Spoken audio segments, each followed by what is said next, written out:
A boy named Kang Hyan is observed cooking supper and then consuming it in a camp. Suddenly, he encounters strange-looking fellow travelers who wish to share mealtimes with him. A few days before, Kang Hyan rode to his grandfather's run-down shop accompanied by a friend, Yoonseop Hyan. Yoonseop asks him if he, the most well-known chef in Korea, is actually going to open a restaurant in his grandfather's shop. Hyan doesn't answer him and gets out of the car wearing sunglasses and a nose mask. He queries Yoonseop whether he is certain nobody is around, reminiscing the previous occasion when they relaxed their guard and were caught by the paparazzi. But Yoonseop guarantees that nobody will be following him that far, and Hyan appears less tense. When he enters the shop, Hyan glances at himself, graduated from CIA, which is one of the top 3 culinary schools, participated in the Paris International Cooking Competition, and somehow became known, thus inviting him to receive love calls from numerous TV programs. He concludes that there are those who may believe that he has a bright future because he is a young, skilled chef, but he had to reject creepy fans, and his jealous colleagues complained about him. There were so many social media comments about how Hyan is a poor cook and how his skills are overrated, which made him sad and tired of the limelight. Yoonseop tells him to open the restaurant there, saying he is sure Hyan will not make much money there. Hyan reminds him that he is there to recuperate, and they have a back-and-forth exchange of banter as friends, and Hyan then goes about cooking them a meal afterwards. As they sit down to eat, Hyan gets a flashback of when a customer had exploded in rage at him for not having cooked to his liking. His friend also knows about his problem and tries to lift his spirits by telling him that the sauce is fine. This leads Hyan back to another issue he is having. He can't taste. A doctor told him he lost his sense of taste because he was stressed, and the cause is psychological, and so he can't promise anything with surgery. He told Hyan to resolve his stress first, then try to get a hobby. Yoonseop persists in continuing to try to convince him to give up on the idea of having a restaurant. He states that he is concerned about the number of customers, and he doesn't believe that there's much one can do in the vicinity. Hyan states that there are just mountains and fields there, and that is fine by him as he can camp out in the mountains and fields. As he rode a taxi on his way to the camp, Hyan is reflecting on things he packed, checking his mind if he had packed everything he needed. The taxi driver inquires where he was headed at the sea and that he told him he was heading to a camp located up in the mountains. The driver complains he is dressed inappropriately and asks if Hyan has a tube in his possession. Hyan asks whether he requires a tube, and the driver says he believes Hyan should think. Hyan is amazed by the man's cajole and instructs the man to continue on to Yongpyong village. The man tells him they don't have tubes there, but Hyan says he just has a stop he needs to drop. Hyan calls at a residence at Yongpyong village, reasoning that he has never called on them before due to the recent death of his grandfather, and he concludes that he needs to clean the residence before leaving. As he glances at the house, he notices that the storage door is open and sneaks in to investigate, believing a burglar would be inside. He clutches his stainless camping bag, believing he would use it on the burglar, but a meow of a cat sends nearly a shiver down Hyan. He is relieved and goes into the room, searching for the switch, but when he enters the room, he feels strange, explaining that the room does not seem as big outside. As Hyan goes further into the room, he gets hit by an enormous burst of wind and finds himself on a cliff ledge. But rather than water down there, the below is smothered in glinting lights of all colors. He then abruptly falls from the cliff and crashes on a green surface. When he is deep in thought and does not know where he is, a squirrel licks his hand. He gets scared at the squirrel, imagining its ears to be too big. But the wingless squirrel amazingly flies away with its ears. He turns and sees a rabbit stick his head out of the grass. He is so relieved until the rabbit gets up and is enormous, big, and in human form. The rabbit passes him without any notice before hopping away. This terrifies Hyan miserably, and he is running around thinking that he needs to find the door and escape because the environment is unsafe. Hyan during night still cannot find his way out, and he is already exhausted. He thinks that he is cursed because there are no human beings nor cellular phone signals in the region. and the doctor says that he has to camp. Lost. He is starving and is able to make a fire, but all his food is in the camping bag that he left in the storage room. He settles for some meat and he begrudgingly prepares it. On preparation, he takes a first bite, justifying that he would have spat it out if he had put it in his mouth. But as it has no flavor, he can swallow. He tosses the food angrily and hugs himself and cries. Then all of a sudden looks up and notices that there are a group of wolves coming his way. He selects a pocket knife, thinking there is nothing one can do with such a thing. One of the wolves comes near him, and he shuts his eyes with fear. But the wolf will not hurt him, and when he opens his eyes again, he notices that all the wolves are gone. He wonders where they are, and sees that a white dog has devoured the trash that he had discarded. He strokes the dog and inquires how it got there. As the dog inches towards him, Hyan blushes and instructs the dog to leave if it has eaten enough because he dislikes dogs. While stroking the dog, he utters that he does not understand why people consider dogs cute. He looks at the dog, trying to comprehend why the dog truly appears to be cute, and he understands that the dog is somewhat of a wolf.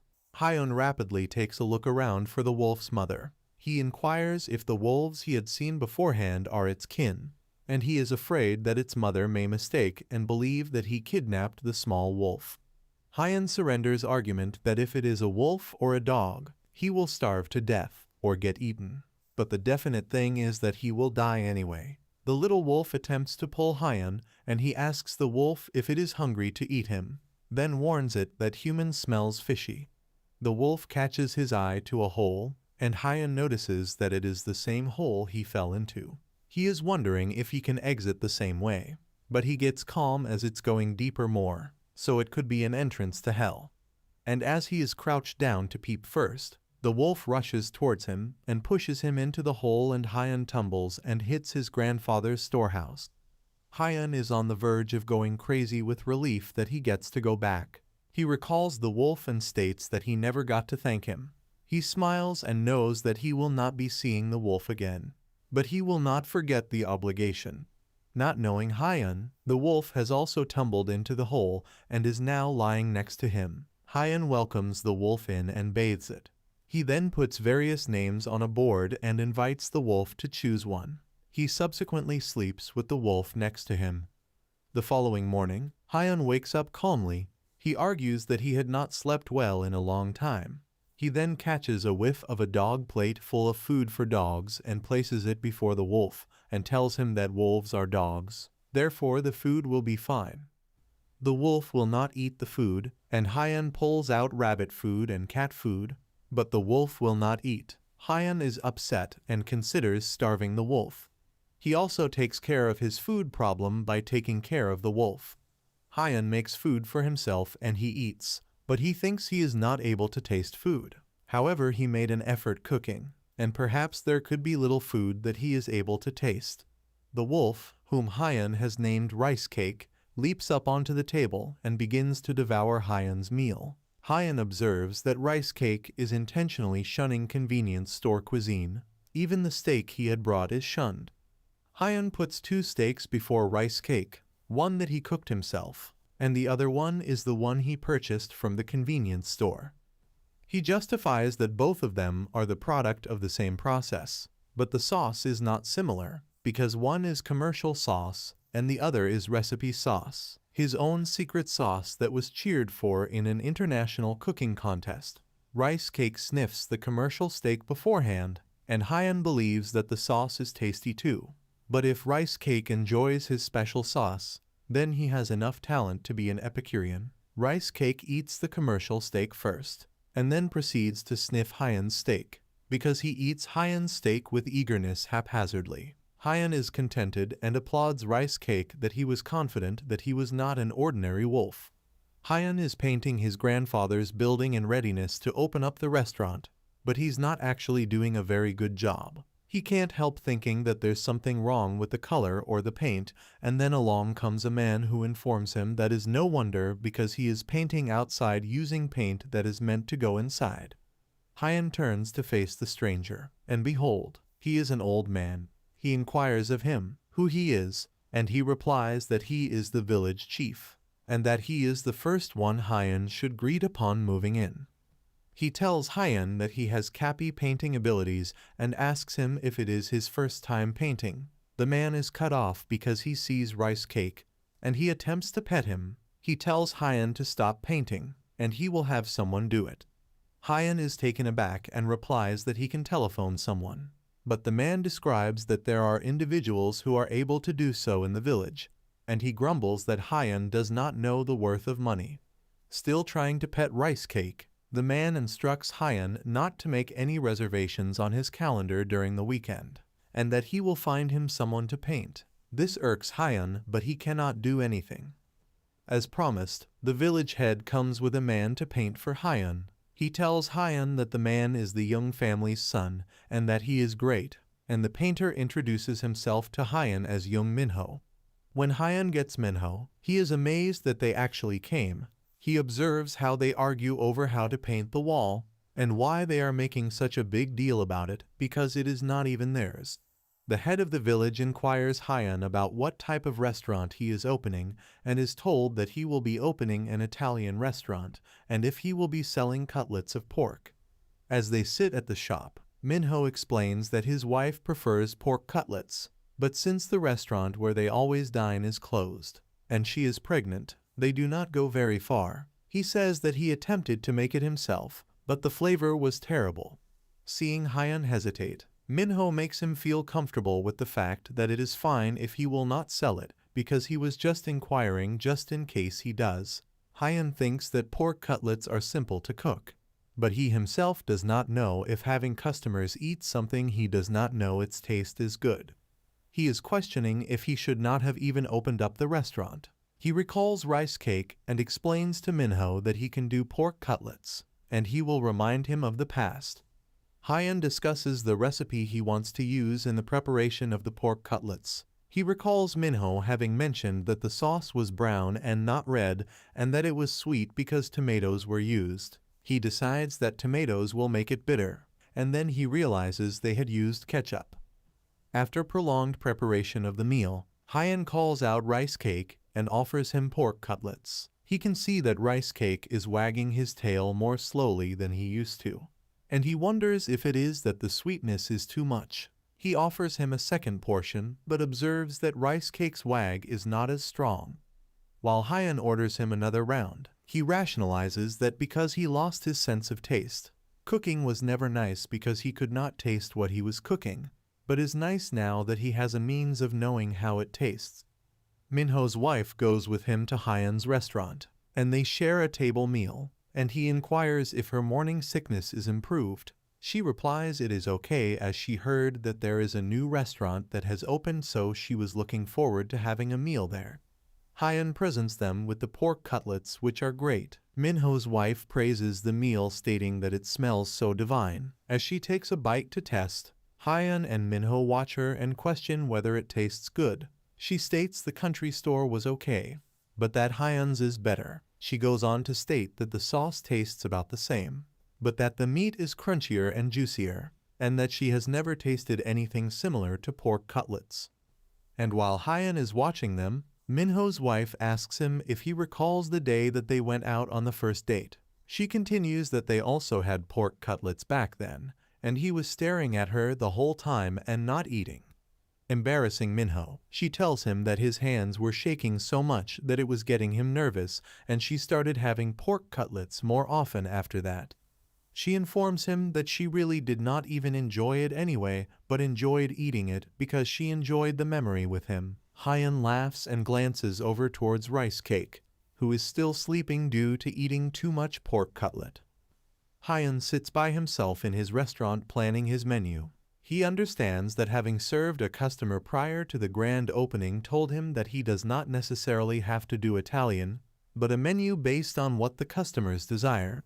He believes that they also have restaurants of that sort, but they are for reservations only, and they are terribly pricey. He is so serious about learning, and he regards Rice Cake, who is perched on the floor with a dejected look. Hyun rationalizes that he must do something with him. He can't help but wonder if Rice Cake misses the forest he had originally come from, and he decides that he should take Rice Cake back to the other world. He thinks that the house will be more empty, but he promises Rice Cake that he will bring him back to his house. He suddenly recalls that he also have to return there, and he does not wish to return. Rice Cake stares at him with warm and endearing eyes, but Hyun promises him that he will not fall into that trap because he does not want to return there. Turns out, despite all denial, Hyun subsequently visits the other world with Rice Cake. He is uncomfortable and keeps his visit brief. As he roams about with Rice Cake, he asks himself what place it is and whether it is another dimension like in comics. He comes across a lake and he thinks that he would feel homesick too if his home were the same because Rice Cake splashes in the water. Hyun pulls out a pack and tells him that he has something for him because he had assisted him in cutting up the pork cutlets, so he will give him some costly meat. He pulls out a grill and grill the meat on it. Rice Cake swallows the meat theatrically, and Hyun sits and observes him, and eventually, Hyun feels something is lacking, and he pulls out a can of beer and says he cannot help but remember the liquor when the scenery and meat are lovely. During consumption of the beer, he concludes that he does not taste anything, but heard that one never consumes the beer for its flavor, and the longer he consumes, the better, because there comes a man who suddenly pokes a sword on his neck and says that Hyun does not seem to come from a neighboring village and has never been with these things before. He demands to know who Hyun is, whether he is a wizard or a scout, but Hyun is too afraid by the sword in his throat to answer. Hyun remains calm even when the man questions him, asking him who would ever have imagined that he would have to go through a sword to his throat. He explains that he is a chef and he is not suspicious whatsoever. The man questions him why he is there, and he says he was simply looking at the view. The man's answer enrages him, who questions why he would gaze at the view of a forest where demonic creatures have been spotted. He puts the sword on Hyun's neck and tells him that if he won't tell him why he's there, then he will slay him. The man observes Rice Cake and he is in shock. Hyun, in an attempt and beg the man not to kill him, attempts to pay him with as much money as he wishes, but the man apologizes since the lace is where common people do not go and hence he was too sensitive. He also introduces himself to Hyun by introducing himself as Randolph, a knight of the local community, while Hyun also introduces himself to Randolph, wondering why he suddenly changes his attitude. Randolph explains why Hyun has a white wolf with him, something only found in legends, that he is not a bad person. He looks at Hyun's puzzled face and understands that he does not know that. Randolph describes the white wolves as a breed that has inherited the blood of the old god. They are described as being the offspring of the wolf god, and the old wolf god is described as having the eyes to perceive good and evil, and extraordinary wisdom. Randolph tells us that the white breed of wolves supposedly inherited these skills, and it is a kind of that color white that is with Hyun. It's what Hyun thinks that explains all the things Rice Cake's been doing. Randolph inquires if he is eating during the time he is gazing at the lake, and he states food that he eats while in such a setting will always be memorable, and he inquires from Hyun what meat he is consuming.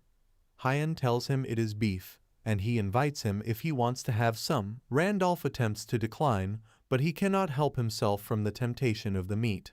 He invites him to just take a bite, but he is surprised at the flavor of the meat. He deduces that it's not possible for him to get such quality meat readily. He notices the can of beer in Hyun's hand and inquires what it is. Hyun informs him that it's alcoholic, and he asks if it's from where he comes. Randolph says the cup appears interesting and inquires if the taste will be as interesting as it appears. Hyun inquires if he can have some of it, and he removes it from Hyun, saying there is no need to decline it since he put it in his hands. Hyun gets another can and tells Randolph to use the new one because he has already consumed the other one. Randolph takes the can of beer gladly, and as he drinks, he utters that he is amazed at how clean beer can be. Hyun explains that Randolph's demeanor is totally different since the time when he first tried to cut himself with a knife, and these days he now resembles a foreigner who resides in the locality. Randolph informs him that he could not let Hyun away without anything because he had taken him out to a fantastic dinner. He says if Hyun ever visits his town, he should seek him out, He says when he gets there, he should tell him that he is looking for the Robentus knight Captain Randolph. Hyan is surprised in astonishment if Randolph is similar to a squadron commander, whereas Randolph assumes Hyan is not shocked after he has learned about his rank, and he is not an average person for sure. Randolph instructs that he would like to caution Hyan as he never knows what is coming, but with the White Wolf, he will be okay. And as Randolph disappears, Hyan attempts to dissuade him, rationalizing that it is not sensible for Randolph to consume beer during patrol.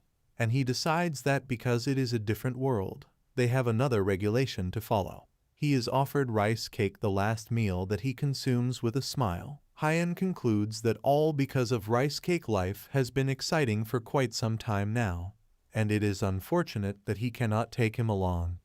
While Hyan is getting dressed, he informs Rice Cake, who is still having the meat, that he had fun with him, and he was able to make only good pork cutlets due to him, states that he does not know whether they will meet again or not. But Rice Cake should be careful until then. Rice Cake neglects Hyan as he goes on savoring the food. Hyan gets infuriated because he believes that it is not a wonder to hear people say that it is meaningless to give birth to a child. He recalls that they have not even sat down together for such a long time. Yet he still considers Rice Cake somewhat less devoted to him.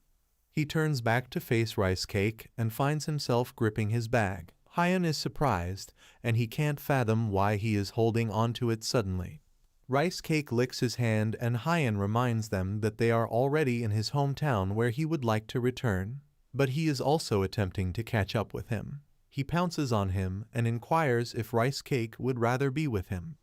As he looks at him with loving eyes, Hyan tells him that he didn't have any other choice but to bring him with him before, but now that he doesn't listen, they will be going back together. As they are going back to Hyan's world, Hyan questions if that would mean he'd also need to return to the other world repeatedly, and he concludes that he can still take Rice Cake out and have fun like they did. As he is preparing to enter his restaurant, he notices lots of people standing outside and laughing. He does not know what is going on and why they must gather in front of his residence. The village head sees him and comes up to him. Hyan inquires of him why they are gathered all together, and he says that they are feasting. Hyan informs him that he hadn't known, this being based on the fact that even if he knew, he would not have come anyway. A man comes and informs the village head that the banner has come. Hyan turns back to exit, saying as a troublemaker, he will exit first, but the village head informs him that he can remain with them since the party is for welcoming him. They open the banner writing, "Congratulations on becoming the member of the village souls Li Kang Hyan." Hyan looks in shock. Hyan is swamped by villagers, since everyone likes him and would like to speak with him, and Minho and his wife save him from them, and he sits wondering if they do it that way when a new one arrives. Minho's wife clarifies that it is a small town, therefore they attempt to stay together. She adds that they share good things and celebrate each other. Therefore it is not that they just love drinking. The village head concurs with her and tells Hyan that sharing is caring and that it is great to inform others who he is in reality, and then reminds him that his restaurant is going to open and that he can make use of the time to publicize it. Hyan's mind tells him that he really ought to promote his restaurant. He looks over at the villagers laughing and gossiping with each other and having a ball, and his mind tells him that the party is not half bad. Rice Cake, on the other hand, is having fun eating all the meats and evading the clutches of the villagers that try to catch him. He sneaks around meats and causing mischief. Minho warns Hyan, but Hyan shoves him aside, assuming that he may have dropped Rice Cake somewhere in the other world. Hyan notices a little boy sitting alone looking unhappy. He is surprised that there is a small kid in town, and he wonders whether he is unhappy because he does not have someone to play with him. He notices the boy's grandma offer him a snack, but the boy throws it on the ground. When the boy flees, his grandma yells after him. Sanghu, with a scowl, the village head walks over to her and inquires what is amiss. She says that Sanghu has been in this state since returning home yesterday from school because his friend was bragging about having eaten a hamburger. She says that she had gone out and bought one for him, but she doesn't believe it is the same. Hyeon happens to overhear their discussion and makes up her mind that Sang-hoo will be not getting himself a hamburger from the store. A man is asking himself if he should get a better one on his return home from the workplace tomorrow. But the village head informs them that they don't have hamburgers in their store, and it's only at MCD, which has plenty of theme parks. While the villagers are concerned about how they will transport a hamburger to Sang-hoo, the village head informs them that they can prepare one if it is not available in their region. He nods towards Hyeon and says that they have a chef from Seoul, and he must know about it a lot. Hyeon is stunned as the villagers concur with the village head, who advises Hyeon that he is the only one that they have in order to top the hamburger, and he reluctantly accedes, and the village head maintains that it is not necessary, that it should be as good tasting as Sang-hoo does not want to put a hamburger. He tells us that Sang-hoo is jealous because his friend's family went out together as a group. He tells us that Sang-hoo's mother is ill, and she is hospitalized, and his father is working abroad, so he is left all alone and miserable. And Hyeon realizes he now understands where the situation was at. And the village head tells him Sang-hoo is an only child in their neighborhood, so they're all responsible for looking after him. The village head just keeps watching through Hyeon to realize that he would seem to know where everyone's stand is at, but the beer bottles and bottle tops hanging from about his person just keep Hyeon guessing. In the evening, Hyeon is in his restaurant thinking about how he is going to cook the hamburger. He claims that he can cook a hamburger with ease, even though he has never been to MCD, but still, he must do it right. Rice Cake offers his plate to indicate that he is hungry, but Hyeon rationalizes that the villagers had to eat the side dishes alone because someone had consumed their meat, so at least he can make them a hamburger. Rice Cake rolls around on the floor pretending to be cute, but Hyeon thinks him over and tells him there is no food left for him, but he needs to taste some for him. Hyeon makes a hamburger and serves it in front of Rice Cake. When he eats, he rationalizes that he made the hamburger by looking at a picture, but Rice Cake's wagging tail is slow.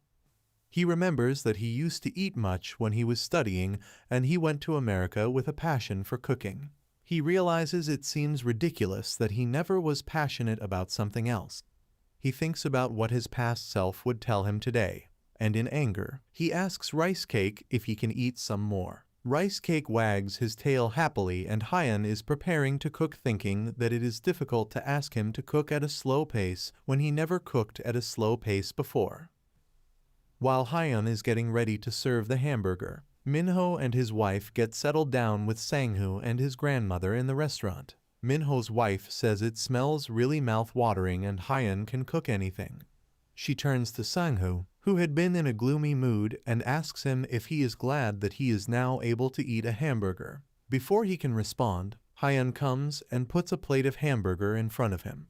Sang-hoo thinks it is nice, and he is so because the hamburger tastes that nice. He concludes that it's 100 times nicer than the convenience store one. And he tells his grandma that she smiles and thanks him, saying she is happy to see him smile. He then becomes embarrassed and informs her that he really just wanted to visit his mom, and he thought that he could go to Seoul where his mom lives if he orders a burger, and he apologizes to her for disrespecting her. She hugs him, too sad that Sang-hoo has to endure all that. She then regrets that she did not realize that, as they hug each other, she tells him he must have been so devastated that he has to live without his parents because of his young age.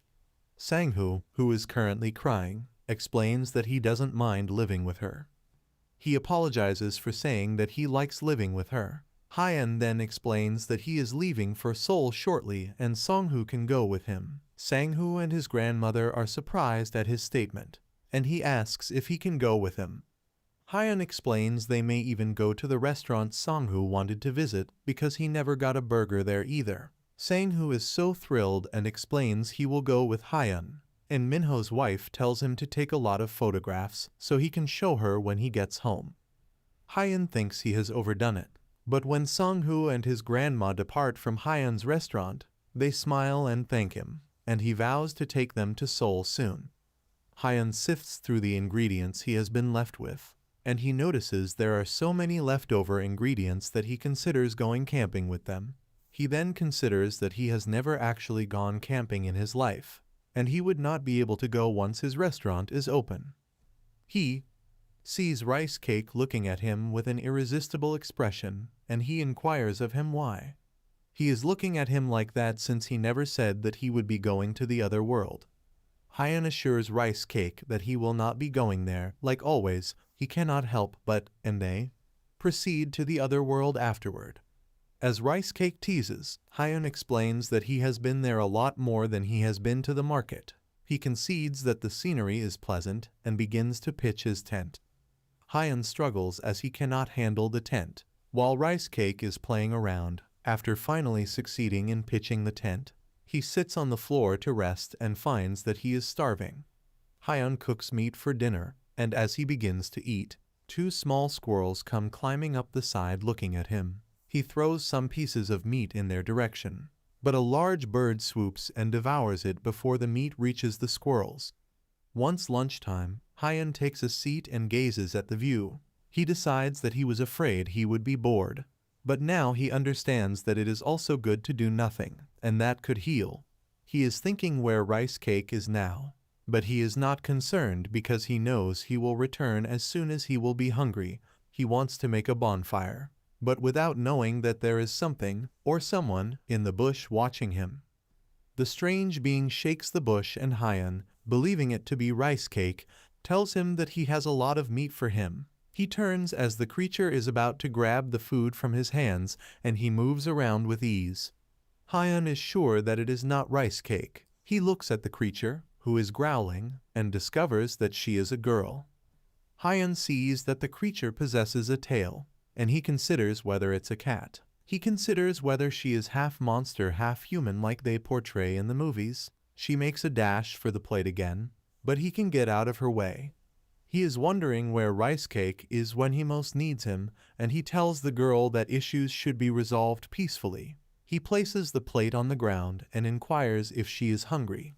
He says he will give her the plate of meat so she can just go back. The girl crawls up to the meat bowl and begins eating on it with her mouth. She suddenly drops the beef and begins to mouth breathe. Hyun becomes aware that the kimchi stew he had used was spicy, and that is the reason why she is behaving so. He fetches her some water, but before he returns, she has proceeded to eat the meat since she finds it still appetizing. Rice Cake arrives and Hyun proceeds to serve the rest of the meat for him. But Rice Cake spots the girl eating the beef and attacks her. Hyun tries in vain to hold back Rice Cake, but the two of them turn on each other. After some time of begging both of them to desist from attacking each other, a very large man with a beastly face like that of the girl arrives. He apologizes to Hyun and takes away the girl, leaving Hyun bewildered. Hyun is observed cleaning the restaurant, and he mentions that tomorrow is finally their opening day. He realizes that although he went there to unwind, he may have messed around a lot, and now that he has made up his mind to have a business, he should get ready. An elderly lady looks at the building as Hyun tallies up the preparation that he has made. The lady then enters the restaurant and inquires if he is open. He informs her they open the following day, but appears as if he cannot turn her down, and he invites her to sit. Rather, she continues walking and asks him why he isn't disposing of the old table. She keeps walking around and says the place hasn't changed. He asks her if she was there when it was a tea house, but she wants to know what he is going to sell, and he says pasta and pizza, and she says bring her some of the pasta. He wants to know what kind of pasta she would want, but says leave it up to him. Hyun goes into the kitchen to cook the pasta. He figures that it will most likely be her first time eating pasta, and since tomato pasta is the most popular, she can have that. As he cooks the pasta and serves, he figures that since she is his shop's first customer, he has to treat her perfectly. He places the pasta on her table and stands back at a distance to watch her take her first taste. He questions why he didn't get to taste the meal, but he had been praised many times over the pasta, so there is absolutely no way it will not be good. The woman drops the chopstick and doesn't finish the pasta and requests the cost from Hyun. He is surprised when he looks at her, and the village head arrives just then. He notices the woman and calls her Grandma Park and inquires of her why she is at the restaurant. She gets up to leave and remarks that she surely came to have food. to which he announces tomorrow as opening day. Yet she departs claiming that she ate already. He comes to find Hyun tearful after believing that she had left lots of food and that he'd love to get an idea about the issue at hand.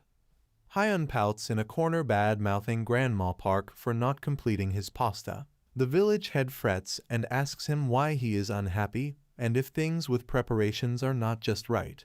And he says that is not the issue because he will be shutting down the restaurant. The village head is surprised because he thinks Hyun has not even opened the restaurant yet. He recalls that it is because Grandma Park left a large amount of food.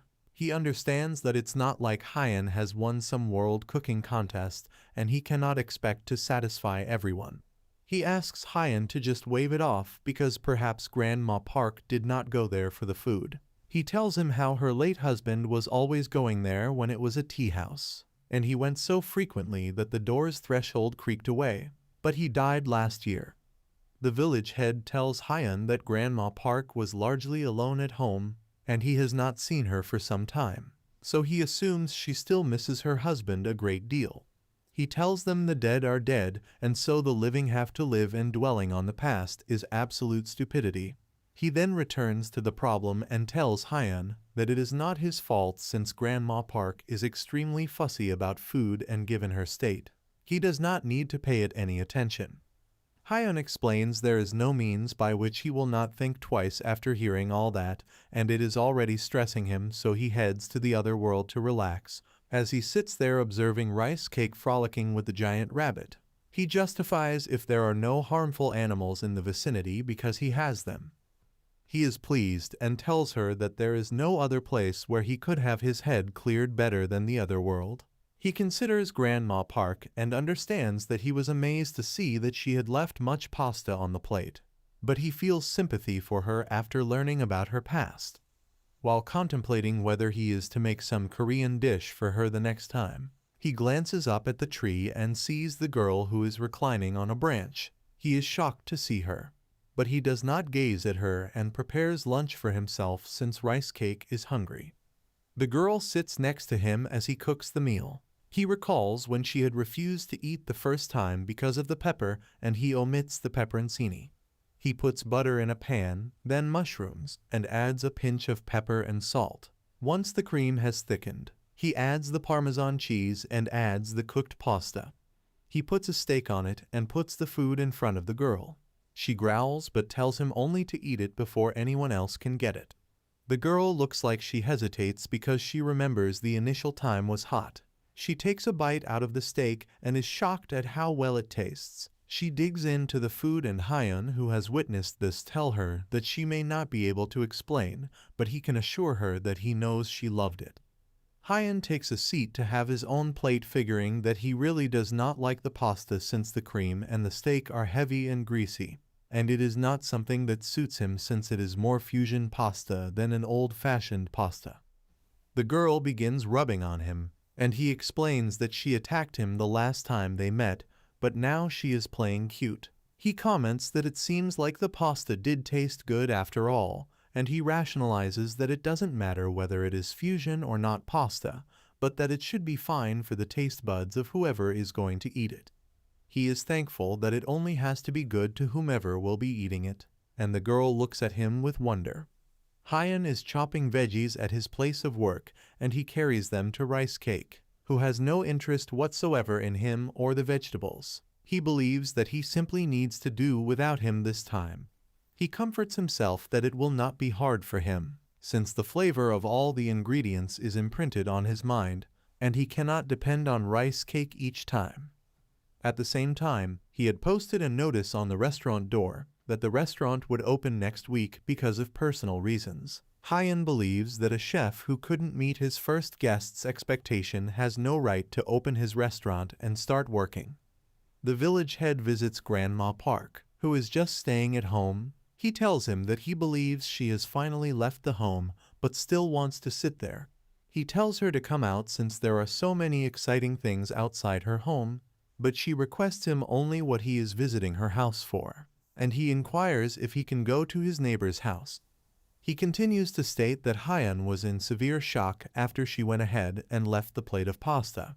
and she states that the food tasted poorly and that he should not have anticipated otherwise. The village head then advises that since she has nothing to do, she should go ahead and visit Hyun for the second time. Grandma Park questions him why she would do something so annoying, and he tells her that perhaps it would be different this time because he is not sure. He asks her if it is that hard for her to walk outside the gates. He begs that she should try Hyun again, and it would be worth the hassle, and he departs. At the same time, Hyun is finished cooking. He looks at the pasta on the plate and comments that having used a single core vegetable when cooking was actually a good idea, and since he combined it with some seafood, the two different tastes will be a good combination. He concludes that the problem at hand is he doesn't know how to invite Grandma Park, and the doorbell rings. He goes out to see who it is, and he meets Grandma Park, who asks if he is free. As Grandma Park sits at the table waiting for dinner, she wonders why Hyun had known that she would drop by so that the meal had been prepared in advance, and she resents the fact that he is probably going to give her pasta again. She reminds herself that she did not like it at all the first time and she should have stayed away from the restaurant. She smells food, and it piques her curiosity. Hyun presents the pasta to her, explaining that it is one of his specialties in his restaurant's menu, and he names it the daily pasta. She looks at the plate, questioning whether they have dailies in America as well. She prepares to eat the pasta, questioning whether or not it will be better, and she likes the spring greens Hyun had mixed when preparing the pasta. Grandma Park recalls that there was this one time when her husband was still alive, and they sat under a tree. He mentioned that spring was springing full, and that he had seen more flowers bloom than they had the previous year. He gives her some flowers and makes a joke that if she is available so that they could have a cup of tea, and inquires as to why she is doing so. Grandma Park looks out the flowers through Hyun's restaurant windows and deduces that spring has come again. She continues to nibble on the pasta and says that it was not on the menu previously. Hyun confesses that it wasn't and asks him if he did it for her. She would like to know why he took the trouble to do so, and he tells her that he wanted to prepare food for her to enjoy, and he wanted to attempt and get better. Hyun understands that he can't always depend on rice cake, and therefore he wishes to provide for his first guest without rice cake's assistance. Grandma Park, having already eaten, asks for how much she should pay. Hyun is shocked that she had eaten all of it, and he tells her that she does not have to pay.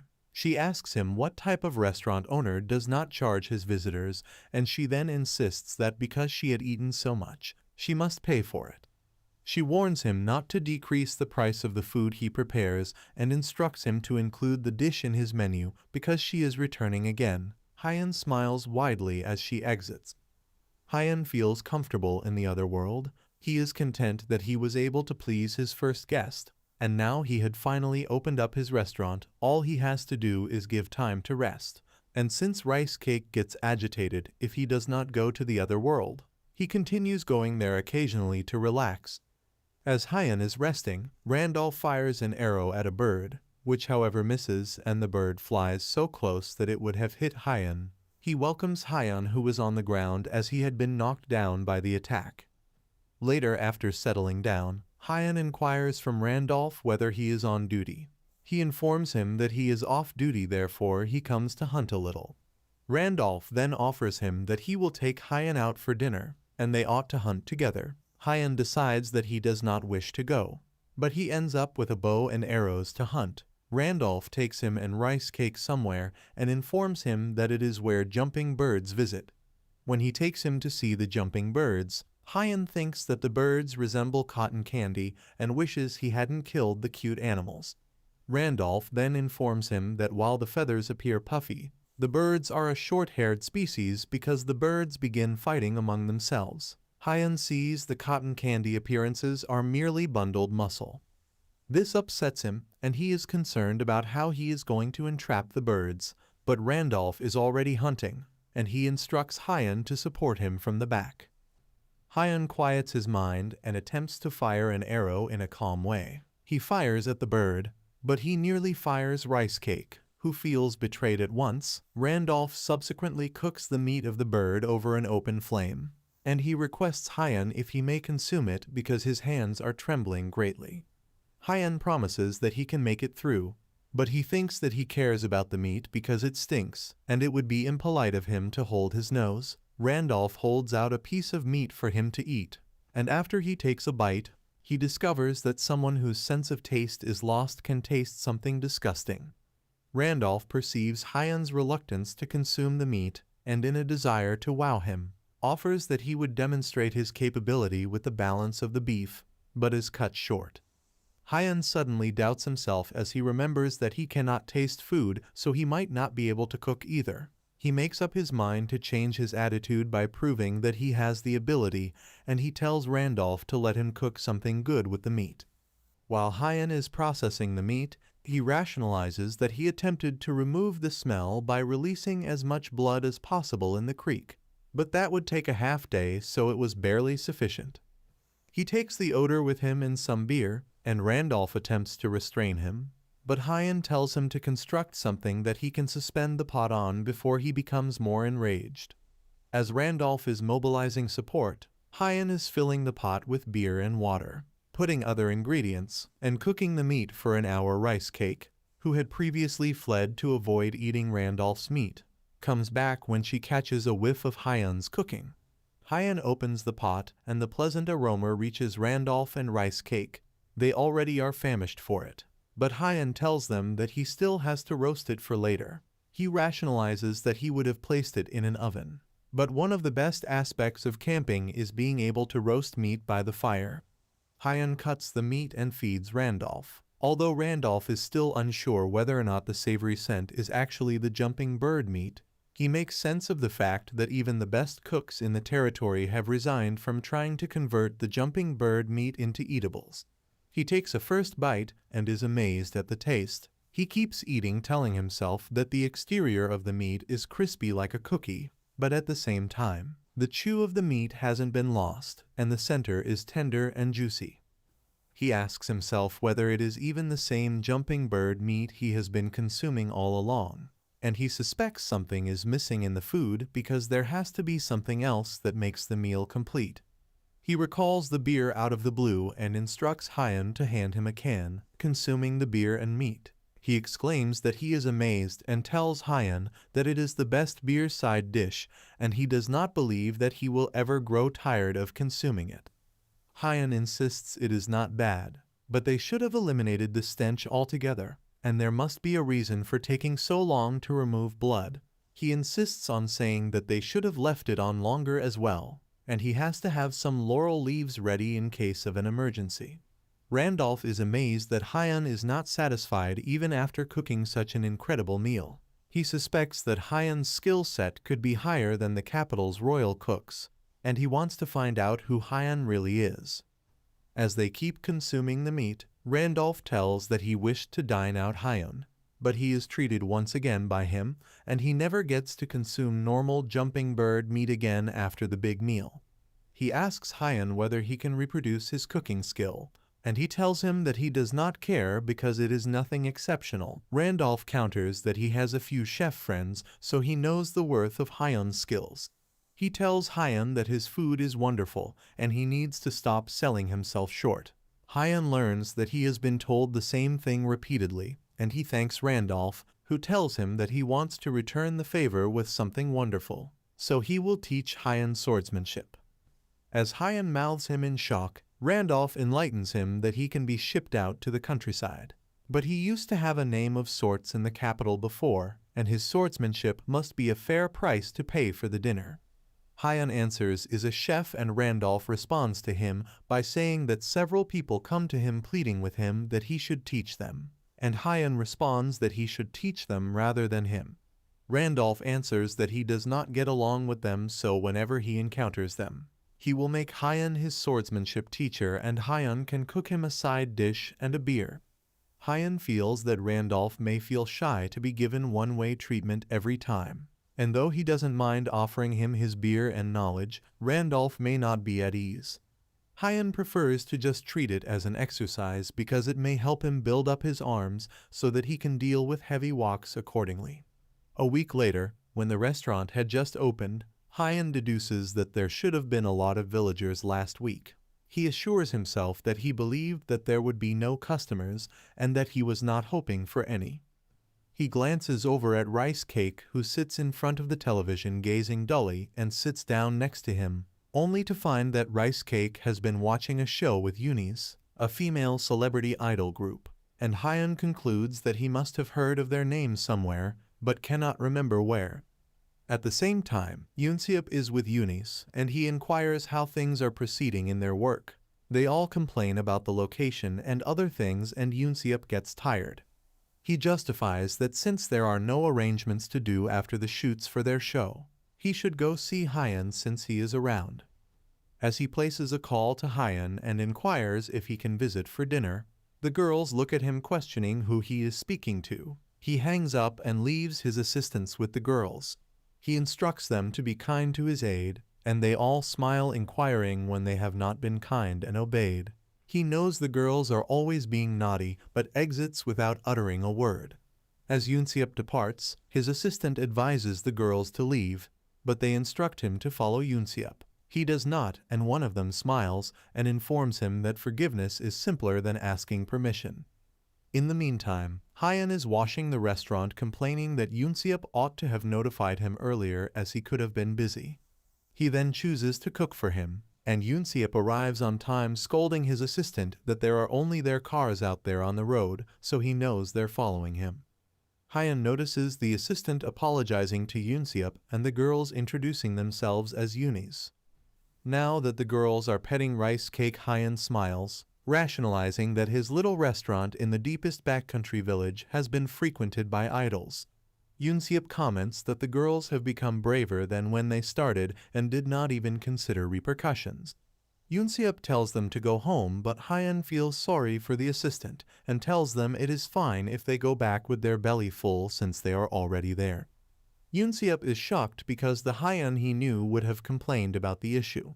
He observes as Hyan inquires what the girls wish to eat, and he makes an observation that he believed Hyan was crazy when he was relocating to the rural areas to recover, but now Hyan has changed and even owns a pet dog. Hyan is standing in the kitchen wondering what they would like, for he would want to cook them something nice, so he puts out what he can and decides on preparing a simple meal for them. As he prepares the meal, he rationalizes that it should be one which they would like, and one which will also be healthy and tasty. He lays out the food and informs that he prepared tomato pasta and steak salad. The girls are surprised, and they start eating the food. After they eat the food, everyone is applauding it with some words, and Hyan tells Yoonseop to leave them alone to eat since he had prepared a light meal on purpose. Yoonseop lets him know that he didn't mean to make them halt eating. Both of them watch as the girls over-exaggerate the way the food tastes, and Hyan asks Yoonseop if he was starving them a while back. Hyan advises Yoonseop that he should eat and has prepared vongol pasta for him since he will be driving back home to Seoul. Yoonseop asks if Hyan is considering him. He asks Hyan whether he will be dying soon, and Hyan retorts by asking if he appears to be terminally ill.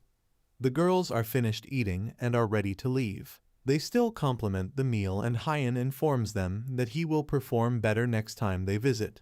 They also inform him that they will be back and call him Chef Kang Hyan as they exit in their bus.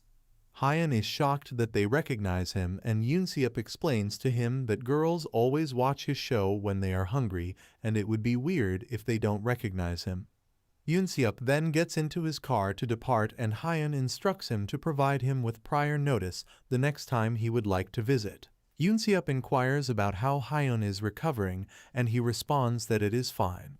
Hyan cycles on a rice cake to get to a supermarket. He decides that the supermarket he purchased the spring greens from is nearest to him, and the other supermarkets are in the larger towns.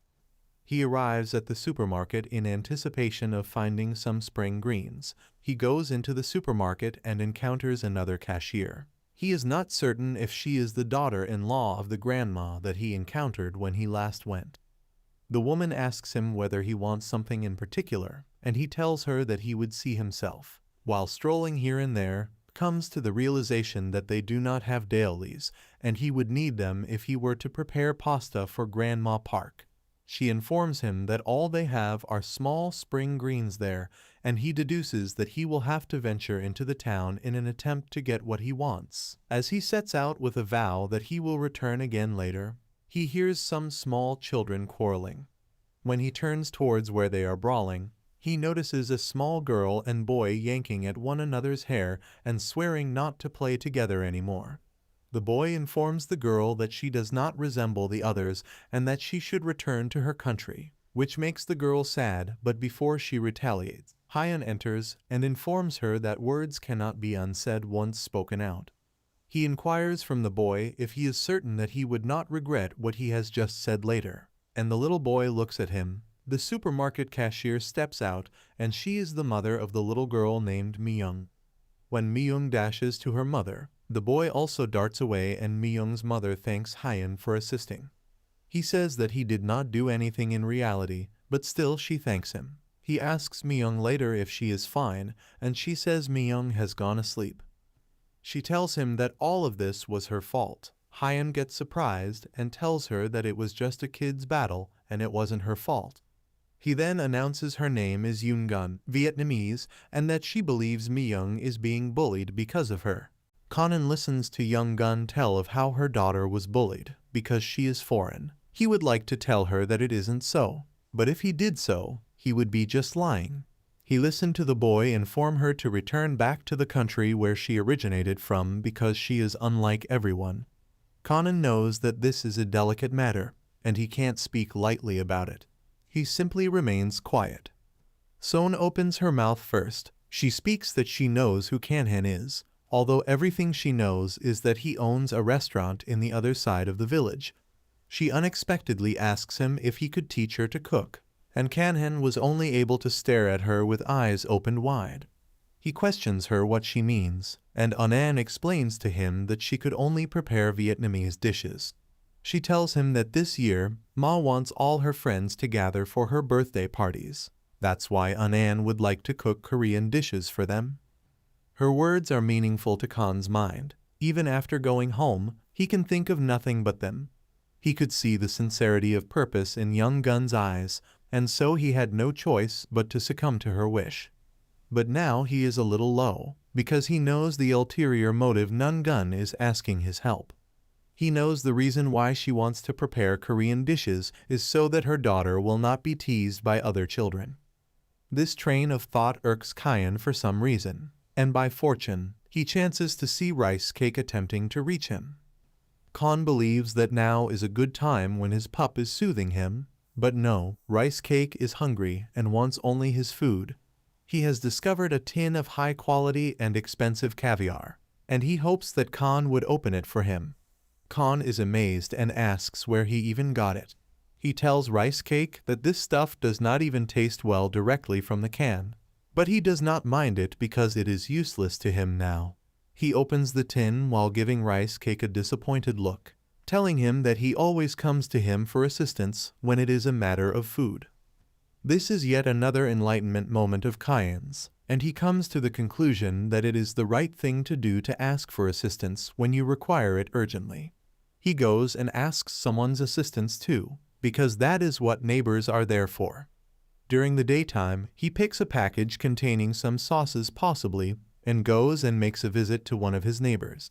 Kun thinks that he knows with whom to discuss in cases like these, and that is a reliable individual who possesses enough information concerning the other inhabitants of the village. He arrives at the gate and rings the bell, and in a little while, the gate creaks, and Suin greets the expectant woman. She is amazed to see him and says it is surprising he is visiting them. Kanhan says to Sujin that there is something which he wants her views on, and she invites him inside. To his astonishment, the village chief also sits inside. He too loudly screams at Kanhan that if he required his views, he should have come to his residence. Kanhan questions him about why he has come there, and the old man tells him that he had come to drink. Kahan finishes recounting everyone regarding his situation. He claims that he has been considering about in relation to the dish that he can show young Gun for her daughter's birthday party. Suyin responds that she also recognizes the lady from the shop. She has seen the girl Meong spending time with the boy by the name Sangha after school a few occasions. Kanhin is surprised that the children attend the same school and that they know each other. Sugin's husband Miho explains to him that as it is, there exists only one school in the surrounding of the village. All the kids attend the same school. He further adds that even though S and Meong are best friends, they are not the same age. There are fewer than 20 kids in the whole school, so they have only one class. Ken realizes now that there is only one class for all the years. Sujin then goes on to say that she can understand how Unan must be feeling after everything that had transpired to Meo. She rubs her palm against her belly and says she would do the same for her child too. Kun ponders deeply over her words and feels that every parent wants their child to live a worry-free life. He then declares that he has to teach Hungin something she can learn immediately, but the village chief calls his idea nonsense. Instead, he offers Kangen do the opposite. He tells him to go to Unan to prepare Vietnamese dishes instead. Kan is surprised to hear so and tells him that the reason Unan wants to learn Korean food is because of her daughters, but the village chief disagrees. He thinks that forcing himself to fit in with others will spoil the young M. The old man asks, what do children her age even know? He thinks that even at this point, May cannot stand the differences between them. That is why the adults must make her understand that differing from others is not wicked. He imparts lessons to Kanhen, but he too must contribute his bit in this. The village chief concludes his lesson with the saying that a single bite may tell more than 100 words, and Kanhen believes he speaks the truth. Immediately after, Yungin began cooking under Kan's instructions, but she is unsure whether she does everything appropriately. She believes that the Vietnamese and Korean foods differ too much, and what may happen if the children don't such as Vietnamese food. At the time, Kanhin hands over a plate of rice noodles he cooked and instructs Unan to scoop out the onion from the soup after cooking because kids are fussy eaters. Unan agrees, and then Kanhin shares his view on the Vietnamese spring roll she had made earlier. While it is delicious and known food, he feels that it would be too complex for kids to roll them properly. This can result in fewer kids opting to have it, so they must substitute it with another dish called the chaos, which is a form of fried dumpling. Kim thinks that the children will enjoy their crunchiness, and if Unan informs them that the food is Vietnamese dumplings, they will be even more excited about it. As Unan observes him serving her so carefully, she thinks that everything will be okay if he serves her. Later, she makes another dish which contains a little bit of everything from green vegetables to grain sprouts and some fried meat patties. She offers the final dish to Kanghen and informs him that it is called the bancha. Kanghen already knows about the dish that is less favorite than rice noodles, but it is definitely one of Vietnam's representative food dishes. In this dish, meat, vegetables, and noodles are consumed after being dipped in a strong sauce. That is precisely what Kangen does, and then he takes a bite of it. The sauce is sweet, sour, and refreshing smelling, and he thinks that the kids will enjoy this combination. He informs Unan that this is a good main dish, and then he asks her to bring him a glass of water. As soon as she departs, Kanhen immediately calls his assistant Rice Cake and instructs him to taste the soup. When Rice Cake tastes the soup, he starts to wag his tail madly and slap Kyan's face with it. That is one excellent reaction, and it is the quickest Rice Cake has wagged his tail ever since trying out all the dishes today. Now, Ken feels convinced that Unan is an excellent cook to have brought about such a reaction from his official gourmet foodie. Shortly, Nungun comes back with a glass of water, and she is surprised at Konghen's face so ruffled and filled with white fur. She asks him what had occurred, but he leads the subject on to a different tangent and starts to offer her food instructions. He gives to her so that she does not put the pepper in the soup because it will be too spicy for the kids, and also so that she does not put so much cilantro. He tells her to put beef in the pork meat patties also because then they will be juicier. In general, Khan assures Unan that the food which she is making is great, and the kids will love it a lot. Anan is thrilled to hear this, and she thanks him. Later, Kangen departs for home with rice cake in his hand. He finds it to be a lucky circumstance that Anan is so great. Mayoung stops, then nervously informs her that he did not mean what he had said before. He says that he was angry at that moment for another reason, and he ended up saying those hurtful words. He apologizes again, and then breaks into tears while affirming that he is truly sorry. Mai can only stare at him, speechless, as he continues on apologizing. She then informs him that he still cannot come in. She displays to him the invitation that he clearly does not possess, and Man goes ballistic. He becomes nervous and angry that he was not invited, but then Mayoung just suddenly offers him the invitation that she promises will save him from this time. Man thanks her with muffled tears. In the meantime, the rest of the other kids had been hiding behind the gate, and just as that drama is over, they look out and say that they can go in too. They tell Man not to be mean again, and he gets embarrassed that he got caught. Later, the kids all congregate in front of the door and cheerfully show Mayoung that they have brought their invitation cards and birthday presents along too. Mayoung is thrilled to see them all, and soon they have a place within on the table. The Vietnamese cuisines are placed, and the children are surprised to look at them. They inquire curiously about those dishes because they have never seen them before. Meanwhile, Mayoung sits in the special seat with pride. Kanhin is assisting Mayo's mom in the kitchen, and he feels that all the school children have arrived at the party. The children inquire curiously about how they eat these dishes, and Anan explains to them that this dish is named bancha. They put the meat and noodles into the sauce, eat it first, and then the two girls attempt that. When they bite the meat and noodles that were drenched in sauce for the first time, they experience an explosion of flavors in their mouths. The fried meat patties, noodles, and sauce move about in their taste buds, and the girls exclaim that they have never tasted anything like this before. They declare that it is sweet, sour, and savory simultaneously. Anan starts narrating to the children about other food as well, and while a girl wearing glasses is consuming the fried Vietnamese dumplings, she is smitten by their taste. She declares that she is going to marry this dumpling when she is grown up. It so turns out that this is something new to the girl.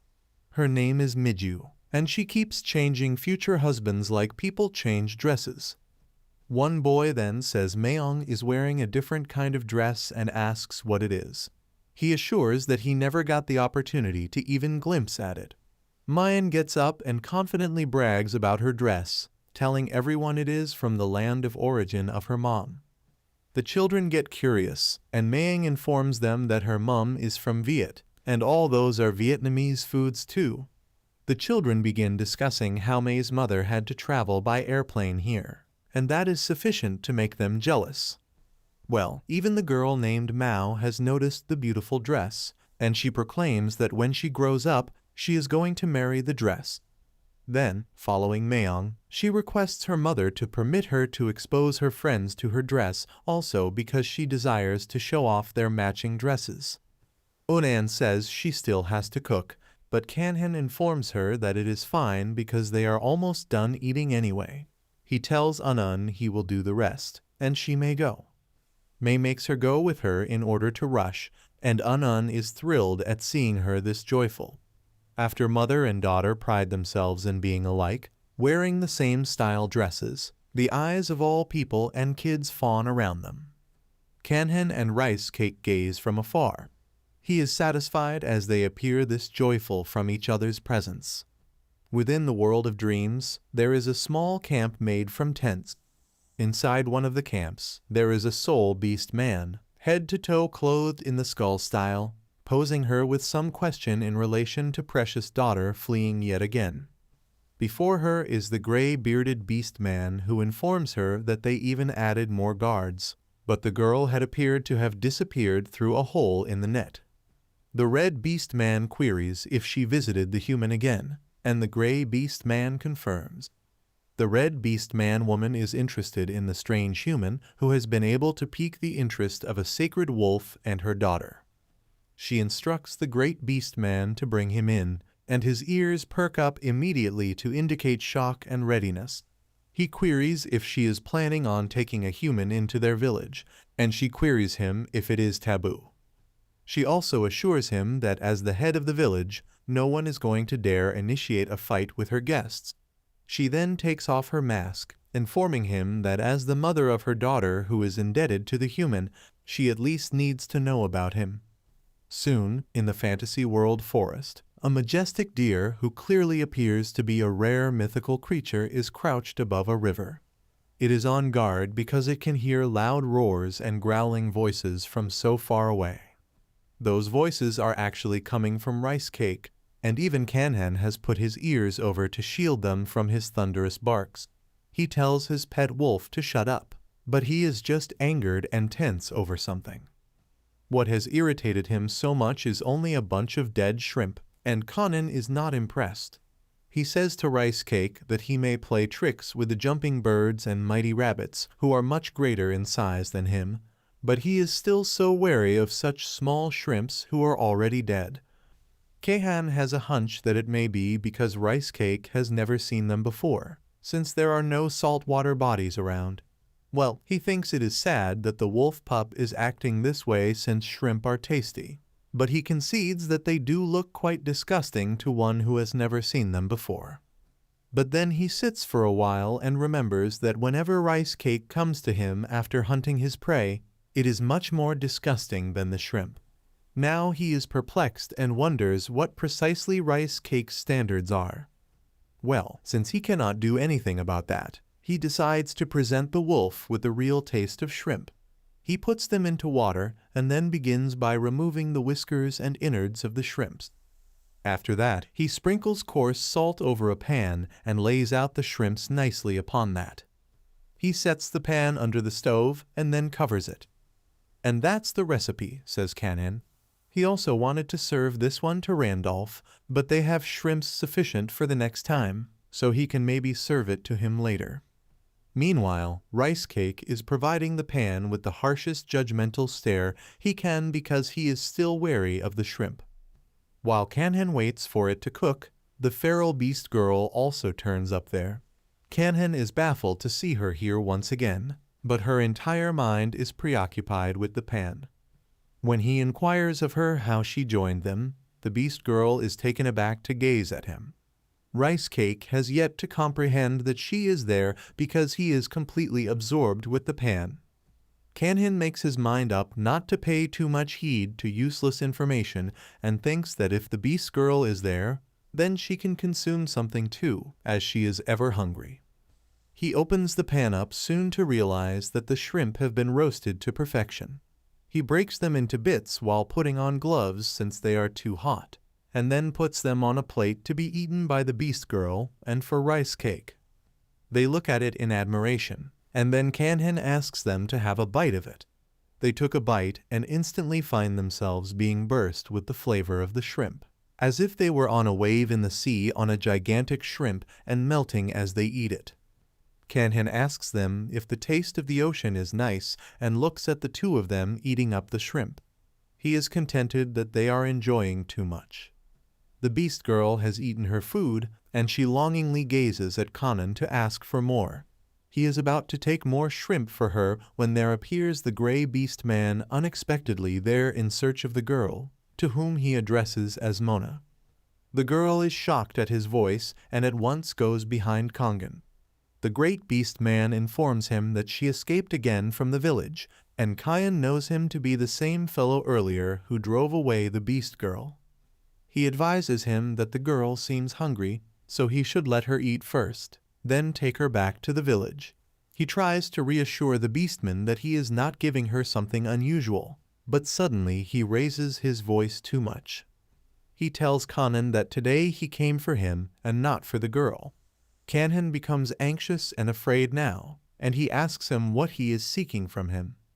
The beast man goes near him and then greets him with a cold gaze as he tells the human to come with him. Kanhan continues to be amazed from all of this. Kanhan gets anxious and asks him where they are headed. And the gray beast informs him that the village chief has invited him to the village. He also mentions that the chief is Mona's mother. Observing how violent and feral the girl is, Kanan can only imagine what her mother would be like. He doubts himself if the chief would be interrogating him on what he has been administering to her kid.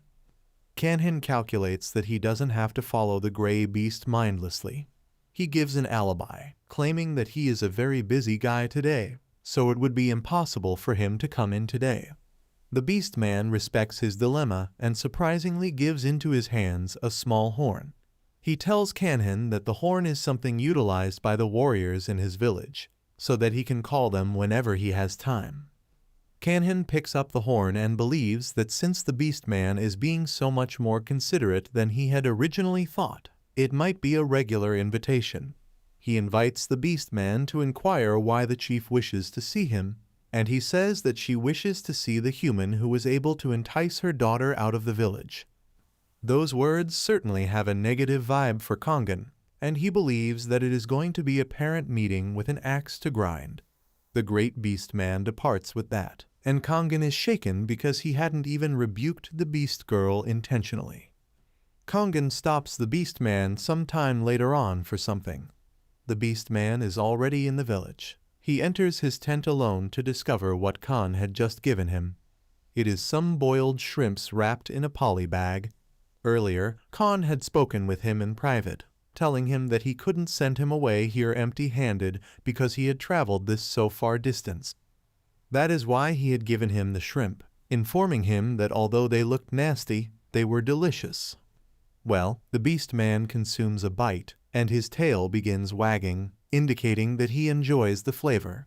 On the other hand, Kanhin keeps sighing because he is unsure whether to go to the beast tribe village or not. In the background, White Rice and Mona are at odds with each other because White Rice is fighting over her portion of the shrimp. Kanhin believes that because White Rice did not respond to the gray beast man, he does not appear to be such a bad guy. He is interested too about the village, though, despite not being sure. In the meantime, White Rice has jumped on his head, crunching handfuls of shrimp at one time while Mona attempts to steal them from him. Kanhin is too distracted with his thoughts to see them and is hoping there was someone he could seek advice from on this situation. No sooner had he spoken, and it was night when Captain Randolph appeared. Randolph was surprised at two animals wrestling as they climbed up onto Kanjin, who did not even blink an eye. He looked like a classic toddler mom. He does not even flinch from the nearness of Mona's and White Rice's claws to his eye, and he brings the report to Randolph that he came at the right time because he will need his assistance with something. Shortly after that, Kanhin recounts the whole tale to Randolph, and Randolph tells him that it is very implausible that he received an invitation to a beastman village. Kanhin inquires whether that is as uncommon that even Mona and White Rice are lying next to him. Randolph informs him that it has been a while since the beastman and the humans severed their communication with one another. It is also Randolph's first time witnessing a human receive an invitation from a beastman. To boot, Kanhin is getting an invitation from Beast Tribe who practice the community parenting philosophy. It amazes him that such a tribe left a child with Kang Hun, which is a mind-boggling scenario, but as always, Kanhin has no clue about that. Randolph finally informs Kanhin that he can visit the Beastman village without fear and promises him that they will not hurt him. Kanhin is glad to hear that.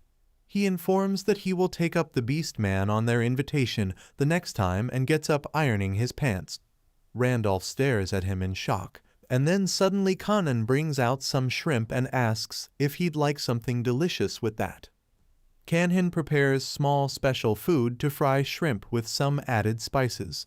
Just one spoonful, and Randolph already gets the size of the ocean. He feels Kang Hun's abilities never ever disappoint him, and he always brings some additional flavors aboard. The dish is just garlic and lime along with shrimp, but the combination is actually working quite good. Randolph feels that though the dish is oily and salty, the meal is actually tasty, and he feels enormous cute shrimp winking at him. More importantly, he is amazed by the addictive texture of the meat and believes that he can consume a whole bowl of it. White Rice is living the dream. Randolph can only dream by consuming Mona's food after he has consumed his plate, and Conan is attempting to restrain him without any success. Randolph believes that peeling the shrimp is a hassle, and he simply places a whole shrimp in his mouth. Kanhan is surprised to witness Randolph consume a shrimp whole, but it appears that White Rice and Mona are going along with his example. He thinks that they got tired of waiting for him to peel the shrimp for them, and that is best for him. Not only that, they seem to be enjoying the taste and texture of the shell too, and Randolph proclaims it a delicacy in itself. Kanhan still warns them that the shell will cut in some places, and then they go on eating.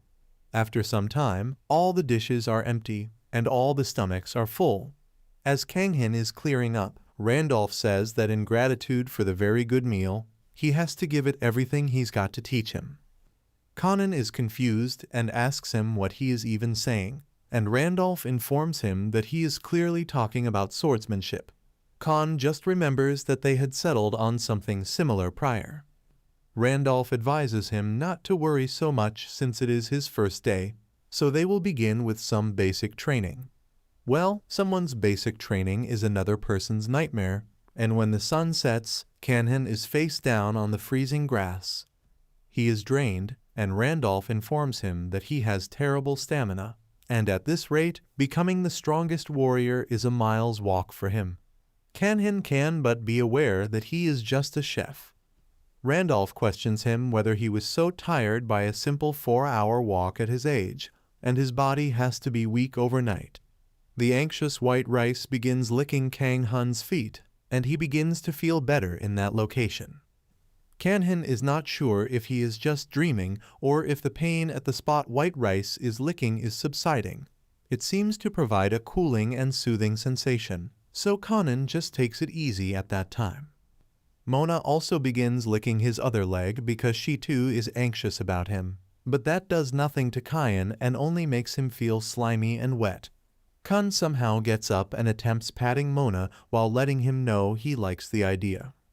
Randolph informs Kangan that he is shocked at him for still getting up again and treats him with a bronze practice sword on this particular occasion. He lets him know that it is lighter than a real sword, but it is manageable for practice. He lets him know that he initially made it for his daughter, and Kanhan winces on hearing that. He lets Randolph know that he can't accept something which is meant for his daughter, but the evening captain informs him that it's fine. He says that his daughter suffers from trypophobia, which is fear of sharp objects and needles. Randolph is somewhat disappointed because he says that, but he gets elated because he has another student whom he can train instead of his daughter. He informs Conan that he can become the most powerful warrior to have ever existed with his guidance. Conan doesn't actually desire that, and he feels that he should anticipate muscle pain every time for quite a long time now. Despite that, he agrees to practice sword tonight in Randolph's lessons. He is finally home again in his house and cooks himself pasta and white rice. Kanhan sighs, stating that he actually wore himself out today, and that put him in the mood for a late-night snack after so long. Conan gives White Rice his plate first, and he actually does and enjoys it despite the fact that the pasta has bacon and garlic in it. Conan is happy that White Rice is enjoying himself and goes on and takes a bite himself because he picked it. He then stands there stiff, rigid. White Rice growls at him with a question mark in his mind because Khan appears strange to him all of a sudden. Kanhan puts down his chopsticks and then rushes to the cupboard and grabs everything he can put his hands on in it. He puts all of them in plates in front of him in a hurry, and after a while, he says that now he can taste things. He is short of crying and cannot help but marvel at the words he is uttering. He knows that his sense of taste has not yet returned completely, but he tastes food again.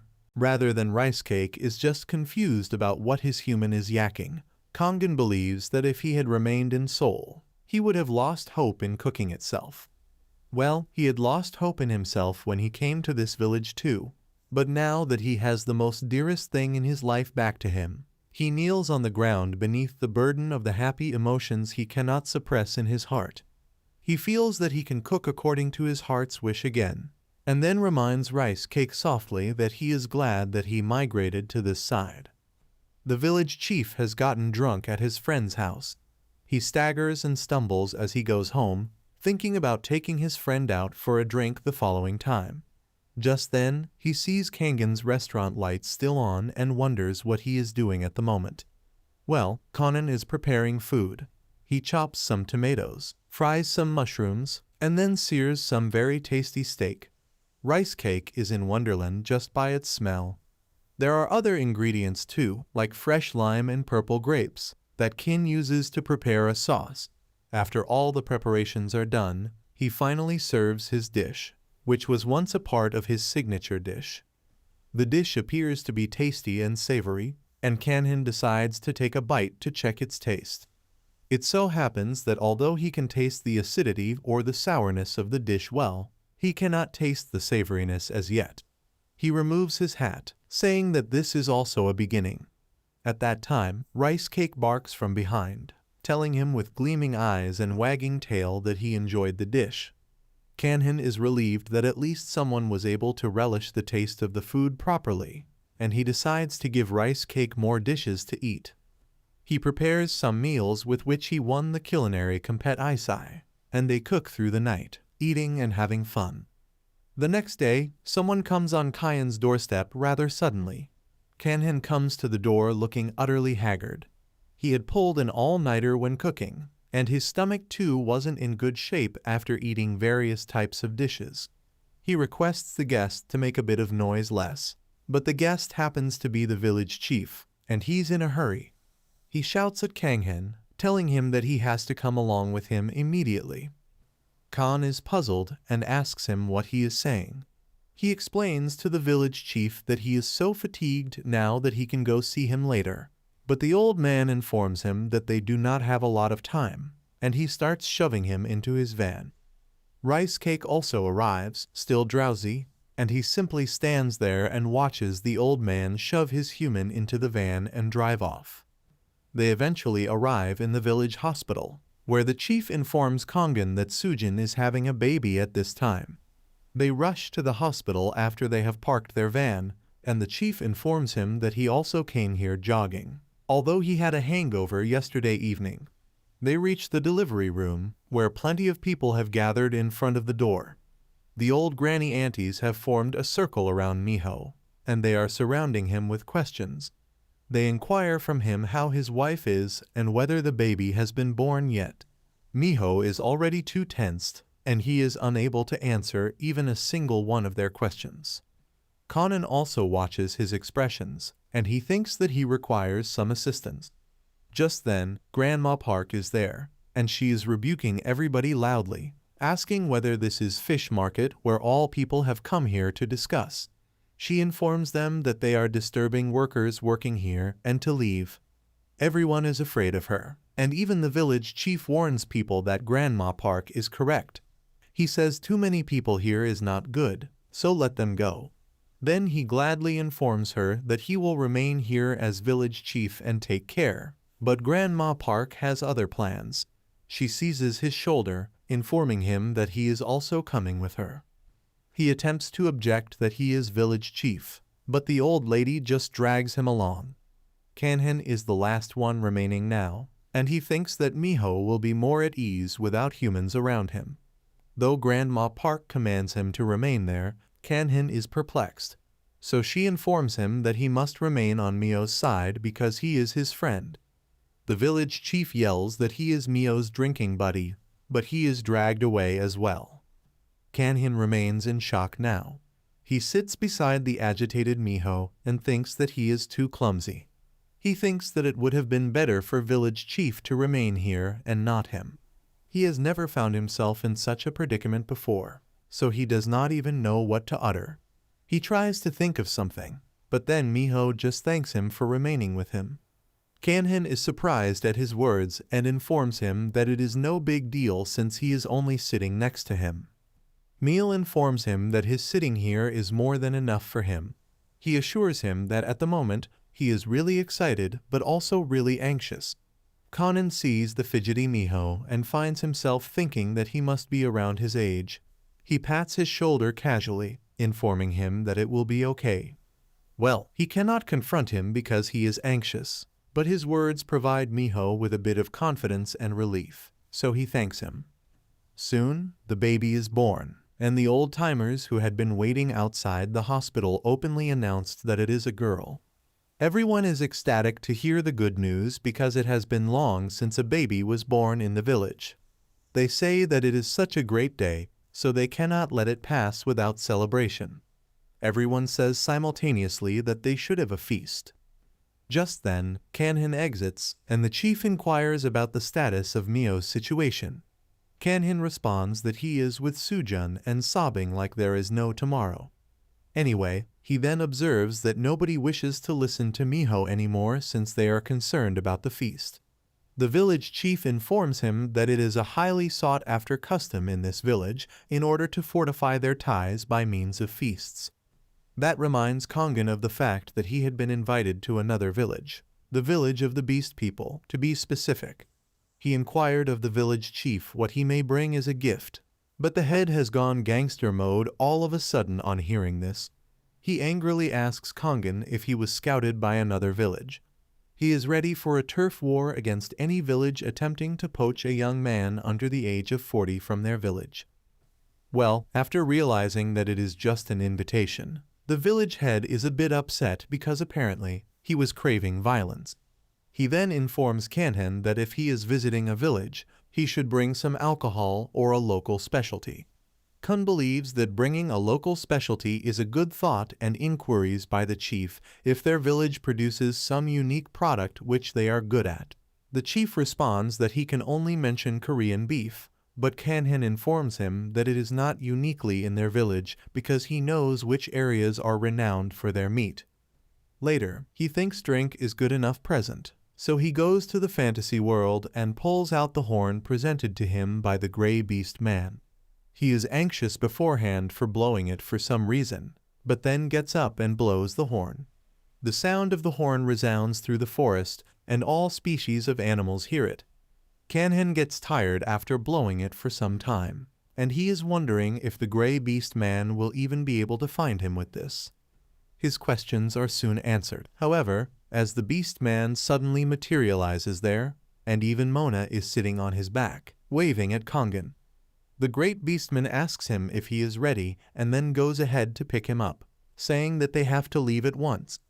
Kanhin is amazed at this unusual means of transport, and he shouts at the beastman to wait and put him down first. His words fall on deaf ears, however, as the beastman jumps over trees while he is carrying him, and Kongan screams again. Well, he suffers from motion sickness due to the rough but short ride and starts vomiting a rainbow. The beastman just states that humans have become much weaker today, not knowing Kongan is not human from his world. He tells Ken that his lower body is particularly weak. The beastman is just referring to his legs, and Kongan remembers that the previous night, Captain Randolph had told him the same thing. He wonders whether his legs are that weak. Just then, the beastman decides that they will walk the rest of the way, and both Mona and Rice Cake are relieved to hear that. The gay beast informs them that their village is already visible in the distance, and Kanhin stands up to see and sees that it is a quaint and serene settlement. He says that all the houses are like Mongolian tents. The great beast wonders what this thing called Mongolian is, but Kamen assures him it is nothing. He explains that the village appears like lots another place he has heard about. The gray beast is amazed that there are human villages like theirs. This reminds Conan of what Randolph had said to him before. He told him that there was no harm visiting the village of the beastmen. The first thing is that they consider the white wolf holy, and the second reason is the treaty which is present between humans and the beastmen. Kim was interested in the treaty, and Randolph was surprised because he did not know about it. He informed him that there was once a great war between the various races. The cruel war lasted for hundreds of years, and because of that, the whole continent was surrounded by death and destruction and chaos, with mounds of dead bodies on all battleground. It seemed like the whole world would die if the war did not stop. Then one day, a miracle occurred. The gods could no longer bear all the death and destruction, so they made up their minds to intervene on the battlefield to stop the war. After that, a treaty was signed among the different races so that they might not fight with each other. Of course, the different species began to stay away from each other afterwards. Now, as Kanhin keeps all this in mind on his travels with the Grady Beast Man, he asks himself if the beastmen will take him into their village. As soon as he arrives in the village, a wondering horde gathers to stare at a real human. Not only are there beast people living in the village, but other races too, such as bulls and bears. The bull beast man tells him that the human is weaker than he anticipated. Another girl tells him that the human has the sacred white wolf with him too. They are asking themselves if he is the one whom the village chief invited. Just then, some other beast people come and cut off their way. They appear aggressive about taking a human into their village, and they openly question their leader's sanity for inviting him. Kanhin comes to realize that the older beastman has no intention of lessening his hostility. But then the gray beast man comes in. He reminds the older beastman, who is the warrior chief Tmu, not to recall the human is the village chief's guest. The old beastman starts frowning at the Grady beastman, whose name is found to be Noah. Tmu asks him if he has lost his pride and warrior's reputation to defend a human. Noah responds that he is simply doing what the chief instructed him to do and tells the old beast man to step back. But Tmu does not appreciate his recommendation. He asks Noah when did he become so much superior in rank that he is ordering him around. As the two warriors prepared to fight each other, Rice Cake suddenly became furiously snarling. All the beastmen cower and hide when they see the holy white wolf enraged. Even Conan is shocked seeing Rice Cake that angry. Tmu too is also shocked to see the holy wolf growling at him. The beast girl Mona also starts imitating Rice Cake, and Kanhin is thinking what's wrong with her. Now that the beastmen are more bewildered, now that they think if Mona and the white wolf are guarding Kongan, he is not an ordinary human. Conan can't take this too much. He had come over as he was invited, but he had not thought about getting pulled into this drama. Now he feels like princess in distress, with Noah, Mona, and Rice Cake guarding him from the evil Tmu. This is too coddling for him, and he does not want to be the cause of a fight here. Just then, someone jumps over him and answers Khan's prayers that someone finally put an end to everyone fighting. It is their village leader, and she inserts herself between the two groups. She then abruptly informs Khan that she believes she will die of old age waiting on him, and he does not even know her. Noah instructs him to show respect to their leader, Cassandra, the leader of their tribe. Although Cassandra instructs Kanhin to go ahead and refer to her by her name if he wants to, Conan nervously bows down in front of her. He introduces himself and then thanks Cassandra for inviting him. Mona runs eagerly to her mom, who hugs her in her arms. She then tells Kongan that he doesn't have to be nervous. She says that the reason she called him here today was to thank him because her daughter has been pestering him lately. Conan tries to be polite and says that Mona hasn't been pestering him, but Cassandra asks him if he is sure about that. She knows her daughter's nature very well, so she will be nuisance to all of their stilted dialogue is interrupted by the restless Tmu, who inquires as to why she thought that it was some human. Cassandra merely turns around and plays dumb about the fact that Tmu is present. She breaks out her best smile, telling her that she just assumed that some idiot was attempting to violate the treaty by quarreling with a human.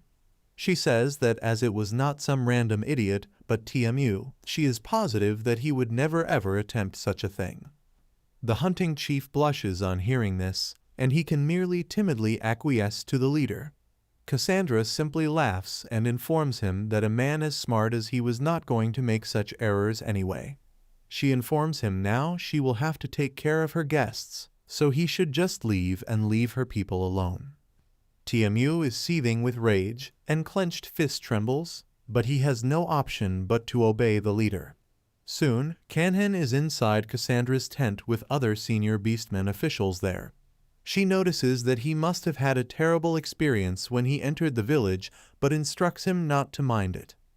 She contends that the villagers of this village never catch sight of humans, and that it is not that they do not like him as a person, which already makes Kangen intensely uneasy as he can sense the curious stares of the beastmen on him.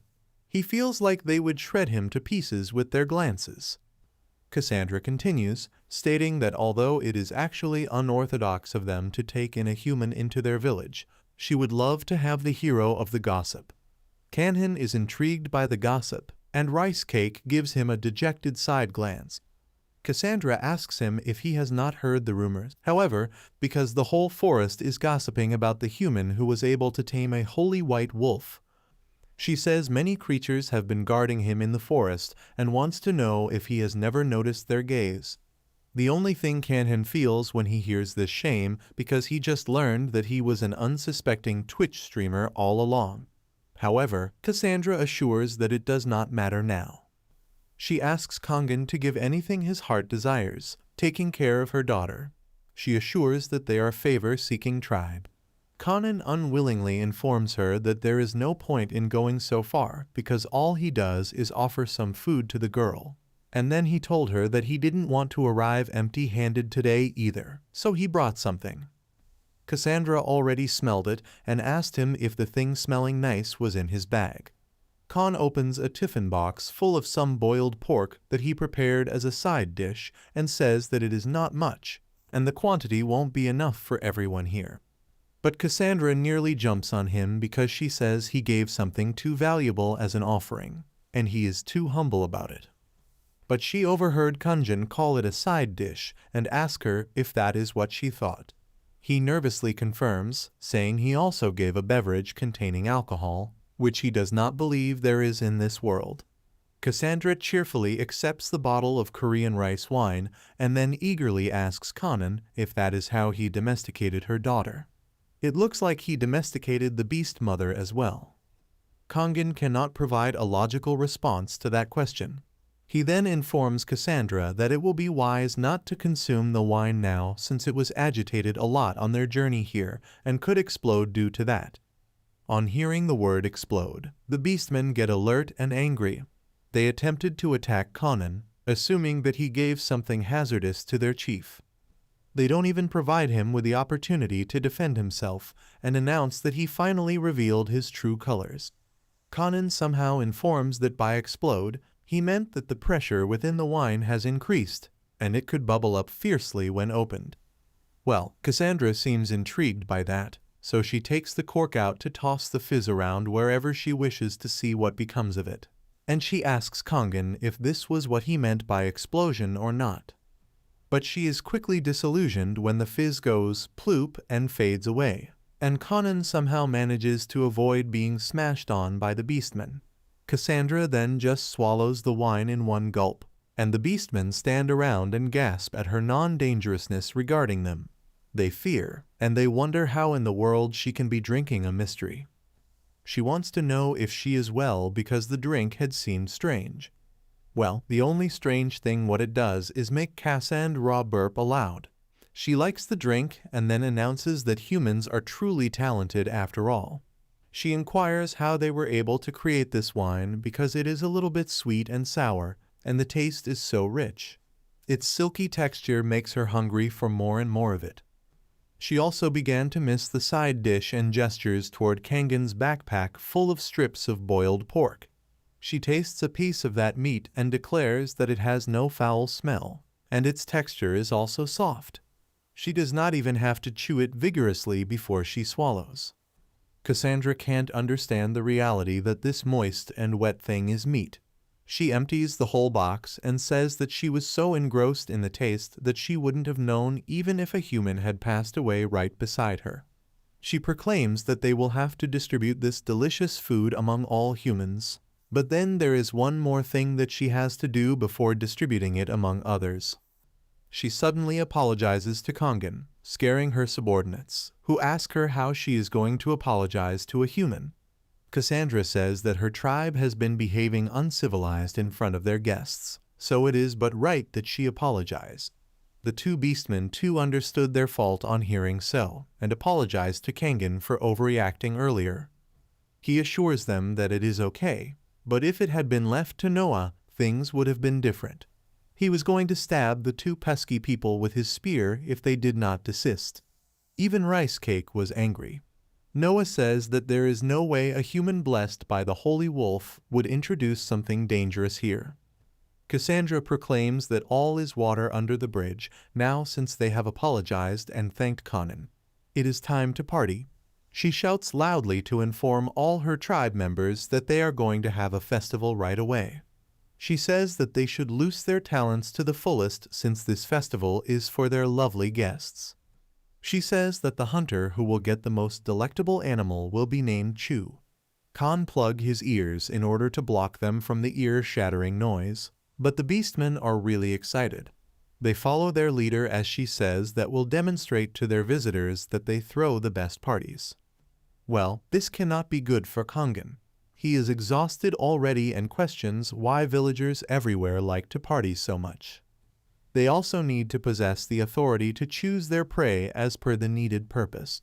She queries if there exists any individual who will not be satisfied with her choice. Nobody complains to her, and Noah informs Cassandra that she is correct, but the best man, along with him, can confirm that his face appears like he would cry. Anyway, Cassandra weeps as the chew has been finalized. Now, it's the time to light fire and to initiate the feast. Everyone starts upholding the Chetu, and hapless H-Mun does not know what to do. At least Kongan is happy with this decision because then Rice Cake would have won the title. He would have received even more disdainful glances. He thinks now he can simply quietly enjoy the banquet until he has to return home. But there is nothing quiet for him at the banquet. The beastmen are laughing and enjoying themselves, but Kanhin is so disturbed by the smell that all joy has departed from his life. Cassandra is inquiring from him whether the party isn't enjoyable, and he says he cannot hear her due to the smell. Well, everything in the village is being roasted over a fire, and it smells horrendous. Kanhin is contemplating perhaps they do not even have the faintest trace of spices in the whole village.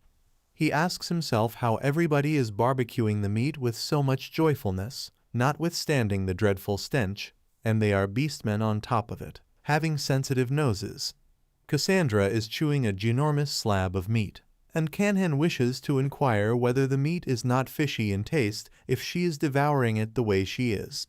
Cassandra says that meat has the tendency to taste fishy naturally, and only the meat which he had brought was quite out of the ordinary. She affirms that she liked it so much so that she ate it all in no time. As Thanksgiving, she informs Khan that he can eat as much as he wishes. However, Cassandra's daughter Mona is not hungry to eat anything. Cassandra presses her with a question of what happened because she used to enjoy meat. Even Rice Cake is at his wit's end because he has never been surrounded by more foul-smelling odors than untasty food before. Khan silently asks him to bear for a little while longer. The beastmen already do not think much of humans, and he is certain that if he attempts to interfere here, things will become only worse. Just then, Cassandra stuffs a piece of meat into his mouth to eat it while hot. Kongan finally loses his temper. He states that he will cook them all, and Cassandra informs him that the guest has to remain behind and relax. However, Conan is already in business mode. He instructs Rice Cake to go get him some sour edible fruits, and the wolf pup promptly goes on task. Kun then gets out his toolbox and the cooktop, which surprises everyone. Well, he should have inquired if they have larger utensils in the village because that little device will not be able to cook even a single beastman serving. And anyway, Conan is cooking. He cooks the meat at high heat until crispy outside. Then he places it in a pot and pours some alcohol over it. Next, he roughly pulls some berries from a branch which has been brought by Rice Cake and adds them to the pot. Afterwards, he waits for 30 minutes as the meat is cooking in the alcohol. Meanwhile, Kongan is fully concentrated in his work. Everyone else glances behind him to see the outcome. He lifts the lid off the pot and shows a well-cooked piece of meat. He shows everyone that even the color of the meat is different now. He then cuts pieces of the meat angrily, but then relaxes suddenly because he knows that it is not smelling so bad. He begins examining the ingredients and says that the fruit is too strong, and the meat is also not like normal pork.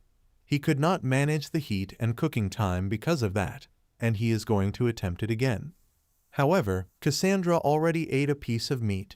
She can't believe that this is the meat that her tribe people caught because it tastes like the Kongan brought meat. She says it is not fishy and that it is very tender. She asks Kongan if he is still dissatisfied with the outcome, and he claims he says he is a chef, and it is his job to make things taste as well as possible. He tells everyone to prepare themselves since he is now going to be cooking himself. When hearing this, Cassandra erupts into laughter for no apparent reason. She cannot say if Kongan is shy or courageous, but she likes him very much, though she says to him that feeding the whole tribe will be sweat and effort, and she can't allow their visitors to do that. She calls the beastmen who are fine cooks and inquires of them if they viewed all of it. Kanan nervously utters that because the meat is distinct, it won't be easy, but the beastmen have already started. They cut the various types of meats, sour fruits they possess, even their alcohol. Cassandra instructs Kongan to let them concern themselves with everything else because it is their role to cook the prey they hunt.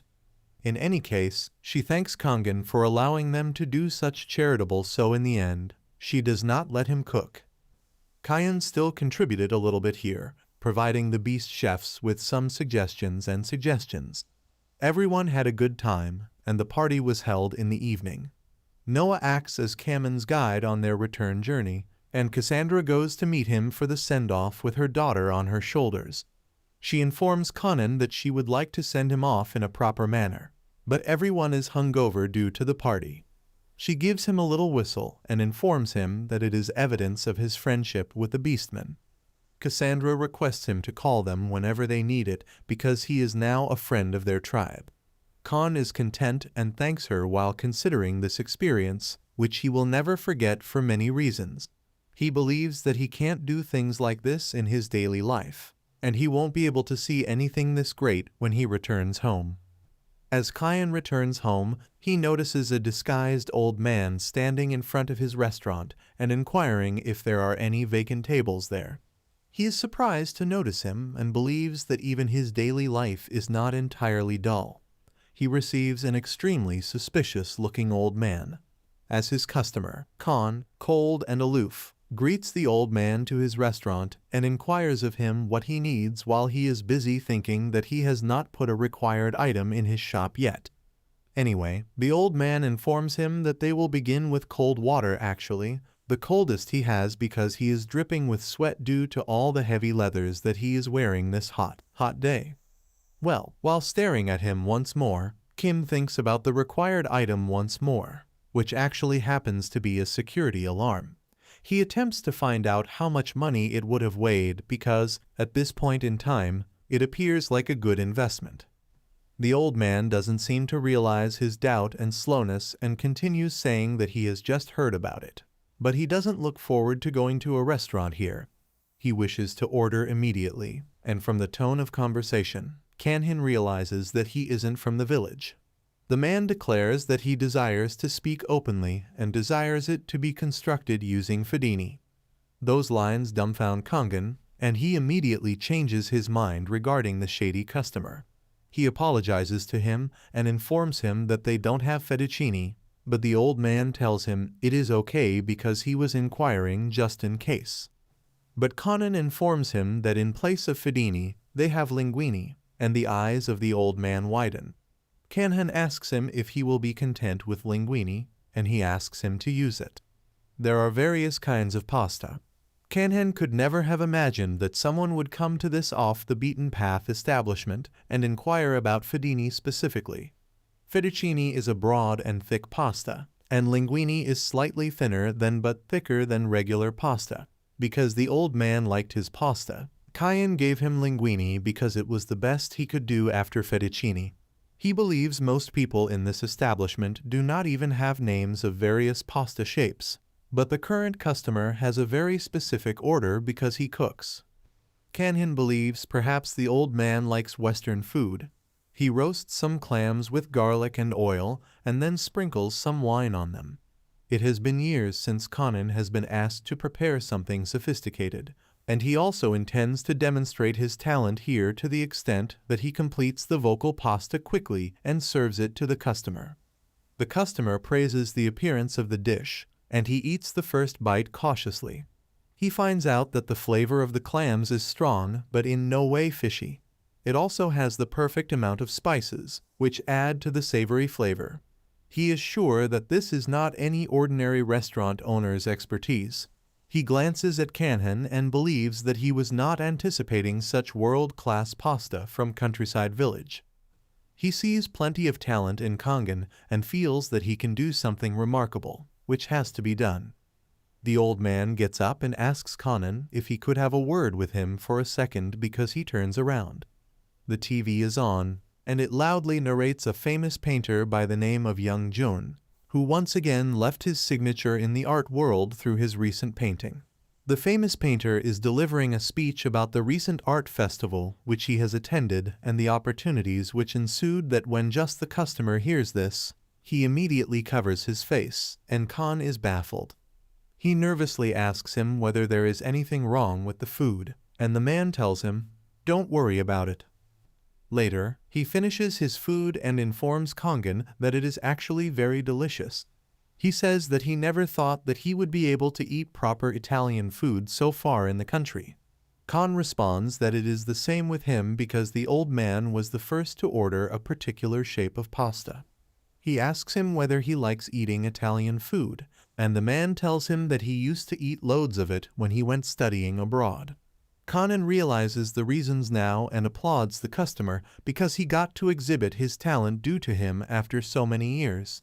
He informs the man that he can make anything Italian, and he tells him to return to the restaurant again. After hearing this, the customer asks him if he can prepare a minestrone. Kanan accepts that it is an outdated Italian vegetable and pasta soup, if not a common meal to prepare and primarily consumed when had with the entire family. Well, Kanhan is confident that his customer is familiar with Italian dishes, and he eagerly asks him if he wants it now because he is hungry to demonstrate his capability, and informs him that he will do it within 30 minutes if he prefers it on the move. The man assures him of his return the next day and informs Kangen that he must prepare it by then. Kangen is somewhat disappointed at waiting, but informs him that he will prep in advance for it. The client thanked him and informed him that he was not the kind of guy to put such a request, but due to seeing raw ability in Kangen, he could not stop him. He removes his glasses and introduces himself as Young Jun, placing primacy on his name. Khan is confused, but he salutes himself by going back. Jun is surprised Kangen did not recognize him when he had already been exposed on TV earlier. He inquires Kangen if he does not have a television set, and he admits he does not, actually. The old artist is taken aback somewhat and decides that he should exit so that he could return some other day. Kangen is also confused, wondering why the customer spontaneously saluted himself. If his gaze was diverted toward the television, he notices the show is discussing the popular artist Young Ju-hun, and there is a documentary about his life also made. Khan is shocked to hear this, and he exhales a scream to show he is shocked. That frightens poor White Rice. The following day, Kanhan apologizes for not realizing the day before, and he stammers, announcing he is a fan of his productions. Jun would want to believe what Satan is telling him before this, and he asks Kangen if he'd believe the same if he were in his shoes. Kangen is honest that he wouldn't. Then the old chap tells him to forget it. He announces that he retired to the country because he didn't like being treated like a special individual. He says that he is too arrogant now too. Kanhan tries to tell him it is not what he said, but Jun stares out of the window and is in daydreams of what happened in the past. He says maybe he wanted to remember the olden days when he was still humble and full of enthusiasm for Kayan's cooking. Soon, Kayan brings over the minestrone soup that Jun ordered again. Jun adores the soup so much, but the expression on his face is quite blank. Khan mutters that he eats as if he does not care about taste. Jun is not surprised to find Kangen gazing at his face from the opposite side of the table.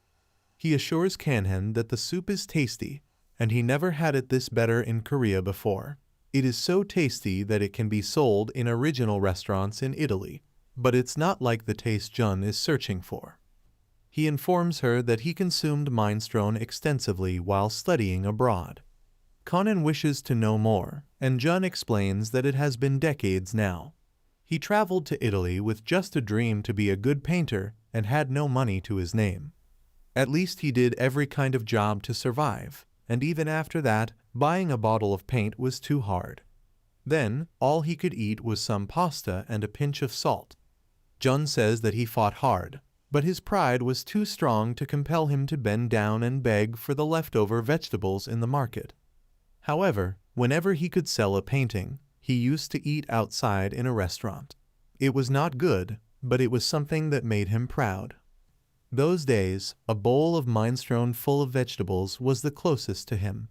Jun states that during the late stage of his wretched years, he had a decent chance and had left Italy, and since then has been staying away from Italian food. Although after a good span of time had elapsed over him, he changed his mind. He did whatever he wanted. Never forget that bitter experiences of ruthless past moments still belong to him to rightfully set them free. He longed for relishing again that low-cost minestrone soup. He starts narrating how things tend to always be more sweet and pleasing as memory and starts sitting up from the bed. He states that the soup which he consumed at Italy didn't have tasted so differently. Kyan asks him if he does not believe that he can find the same taste if he searches for it. Jun says that he does not believe he can find it, and then thanks him for the meal and for listening to his ramblings. But Conan is not going to release Jun's survival story in a foreign land alone speaks to him, and he is wondering what he would compare the minestrone soup to in his journey. He asks Jun suddenly to be able to tell him all about the taste of the soup. Jun tells him that the soup was not as tasty as the one he had prepared, and the soup was thicker. They utilized cheap vegetables, so the flavor would be average, but it was also refreshing as well too and had some fishy taste. Jun then inquires from Kyan if he has heard of the town named Amalfi, which is a coastal town in Italy. He says that perhaps it was due to the fact that it was a fishing town that even the vegetables had a fishy taste there. Kanhan is lost in thought now, and he inquires from Jun if he has free time tomorrow so that he may taste his minestrone soup once again. Later, Kim starts to prepare to cook a minestrone that will be as Jun wished, and as usual, white rice is available to assist him out. Khan is contemplating aloud that ingredients of the soup vary from region to region and from family to family. He remembers that Jun informed him that the soup had thick broth, fishy flavor, and no meat in it. That is a problem for him because the soup had fishy flavor, although only vegetables were added to it. He searches on the internet regarding the likely reasons. Suddenly, he has an idea. Conan asks himself whether an Italian fish stew named caciocco was employed as the foundation of the soup. That also makes him question whether the cold taste of the minestrone Jun was because of an amalgamation of seafood stew and tomatoes. But Jun was learned enough, so Kangen believed that he would have known if he possessed a caciocco. Kun begins doubting whether the painter is recalling a different taste because of a mistaken recollection. He then begins searching for the town of Amalfi that Jun had talked about, and what he discovers leaves him astonished. Khan glances through the photographs of Amalfi and believes that it is a beautiful coastal village.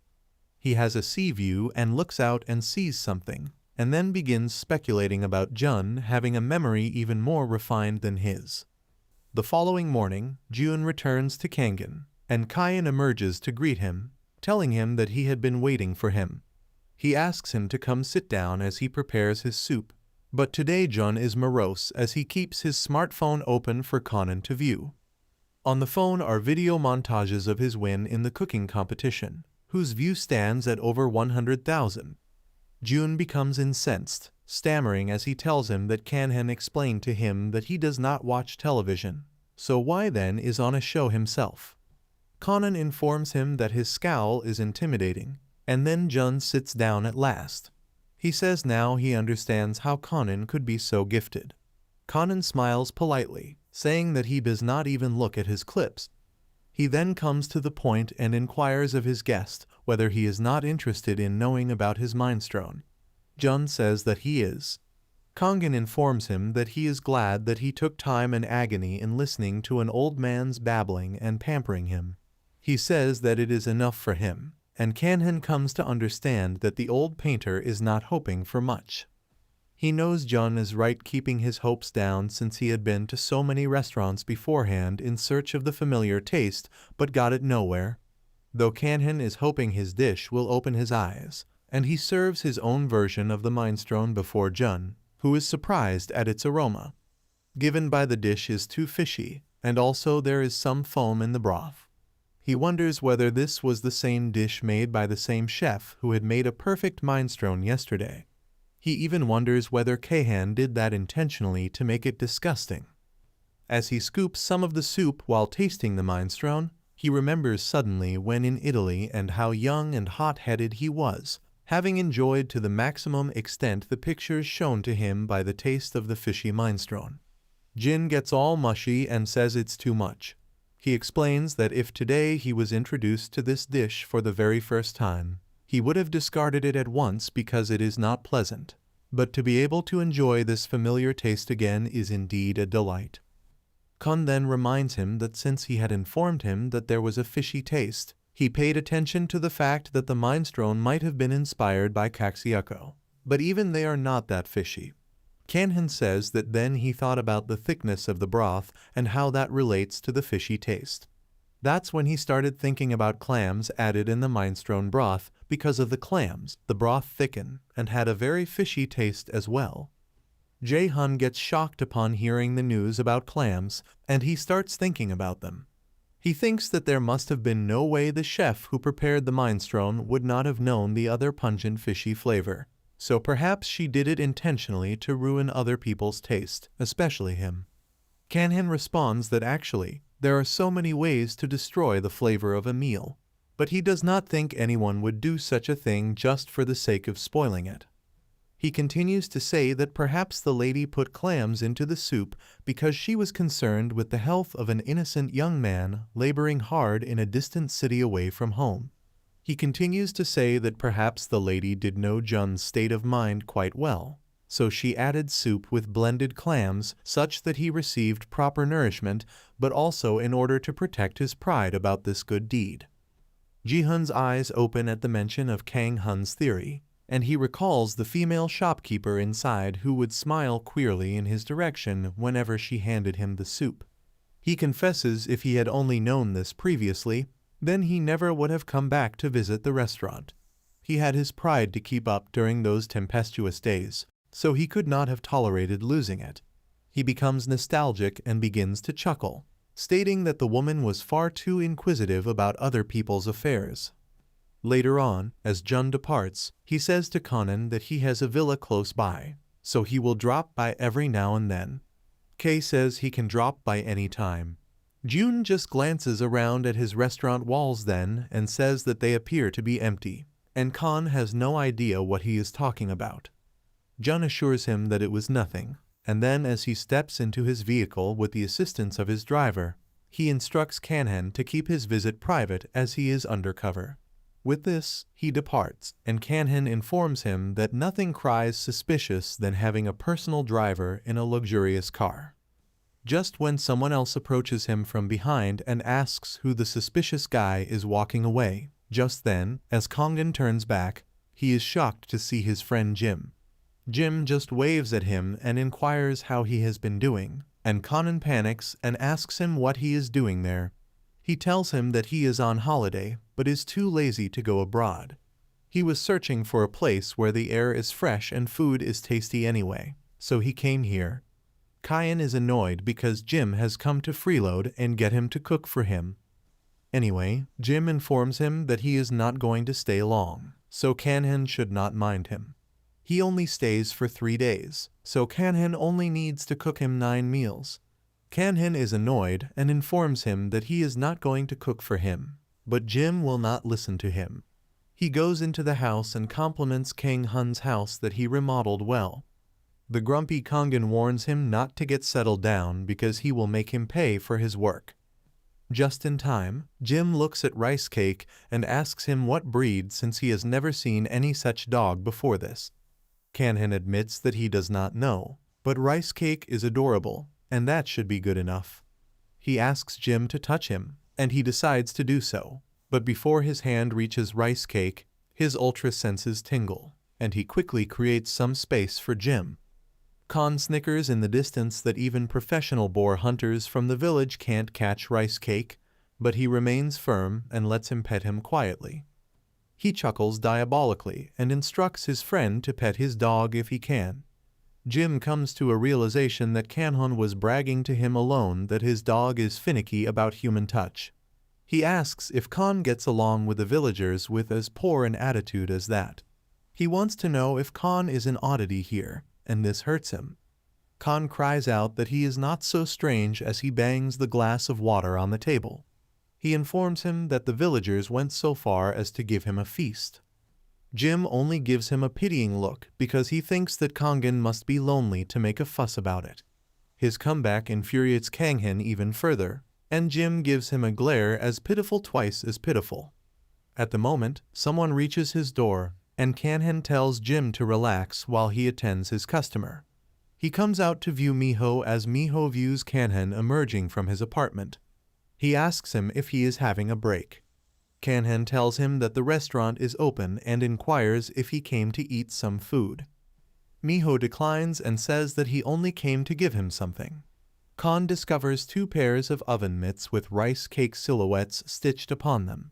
He is amazed to find them, and Miho tells him that his wife made them all by herself as a sign of appreciation for the great seaweed porridge Kangan made especially for her. Kayan is amazed to know that Sujin made these mitts herself and says that she is a good. Khan then asks Miho if the one in the middle of the mitts is correct Rice Cake. At hearing his name, Rice Cake looks, wagging his tail. Miho says that Sujin was eager to meet him in person, but she is also recovering after giving birth, so all this way to come is too much for her. Shortly after that, more people came near the shop, even the village chief Mayam and another boy. Seeing Kanhan mingling well with them by looking through the window, Jim is very impressed. He just feels confident at last that Kanhan is speaking the truth when he tells him that he is doing well in the village. The reality is that Jim was here to pass time with him in case he was not having anyone in the village to socialize with him. But now, since there is no need for this, he just simply relaxes and enjoys the free food during his stay. He starts going upstairs as he remembers how much Kanhan has grown up and matured now. However, he is going to find out he was wrong about 2 things. At first, there is no such thing as a free lunch, and second, Kanhan is immature now. Kangan has an idea and approaches the village chief with secret agendas on his face. He approaches the village chief and inquires from him if he hadn't told him that he would need some additional help. He tells him that he had arrived at the right place because he was able to help him. Kanhan instructs the village chief to engage 2 assistants from his side, and not knowing what his friend enrolled him into, Jim is sitting quietly watching television upstairs.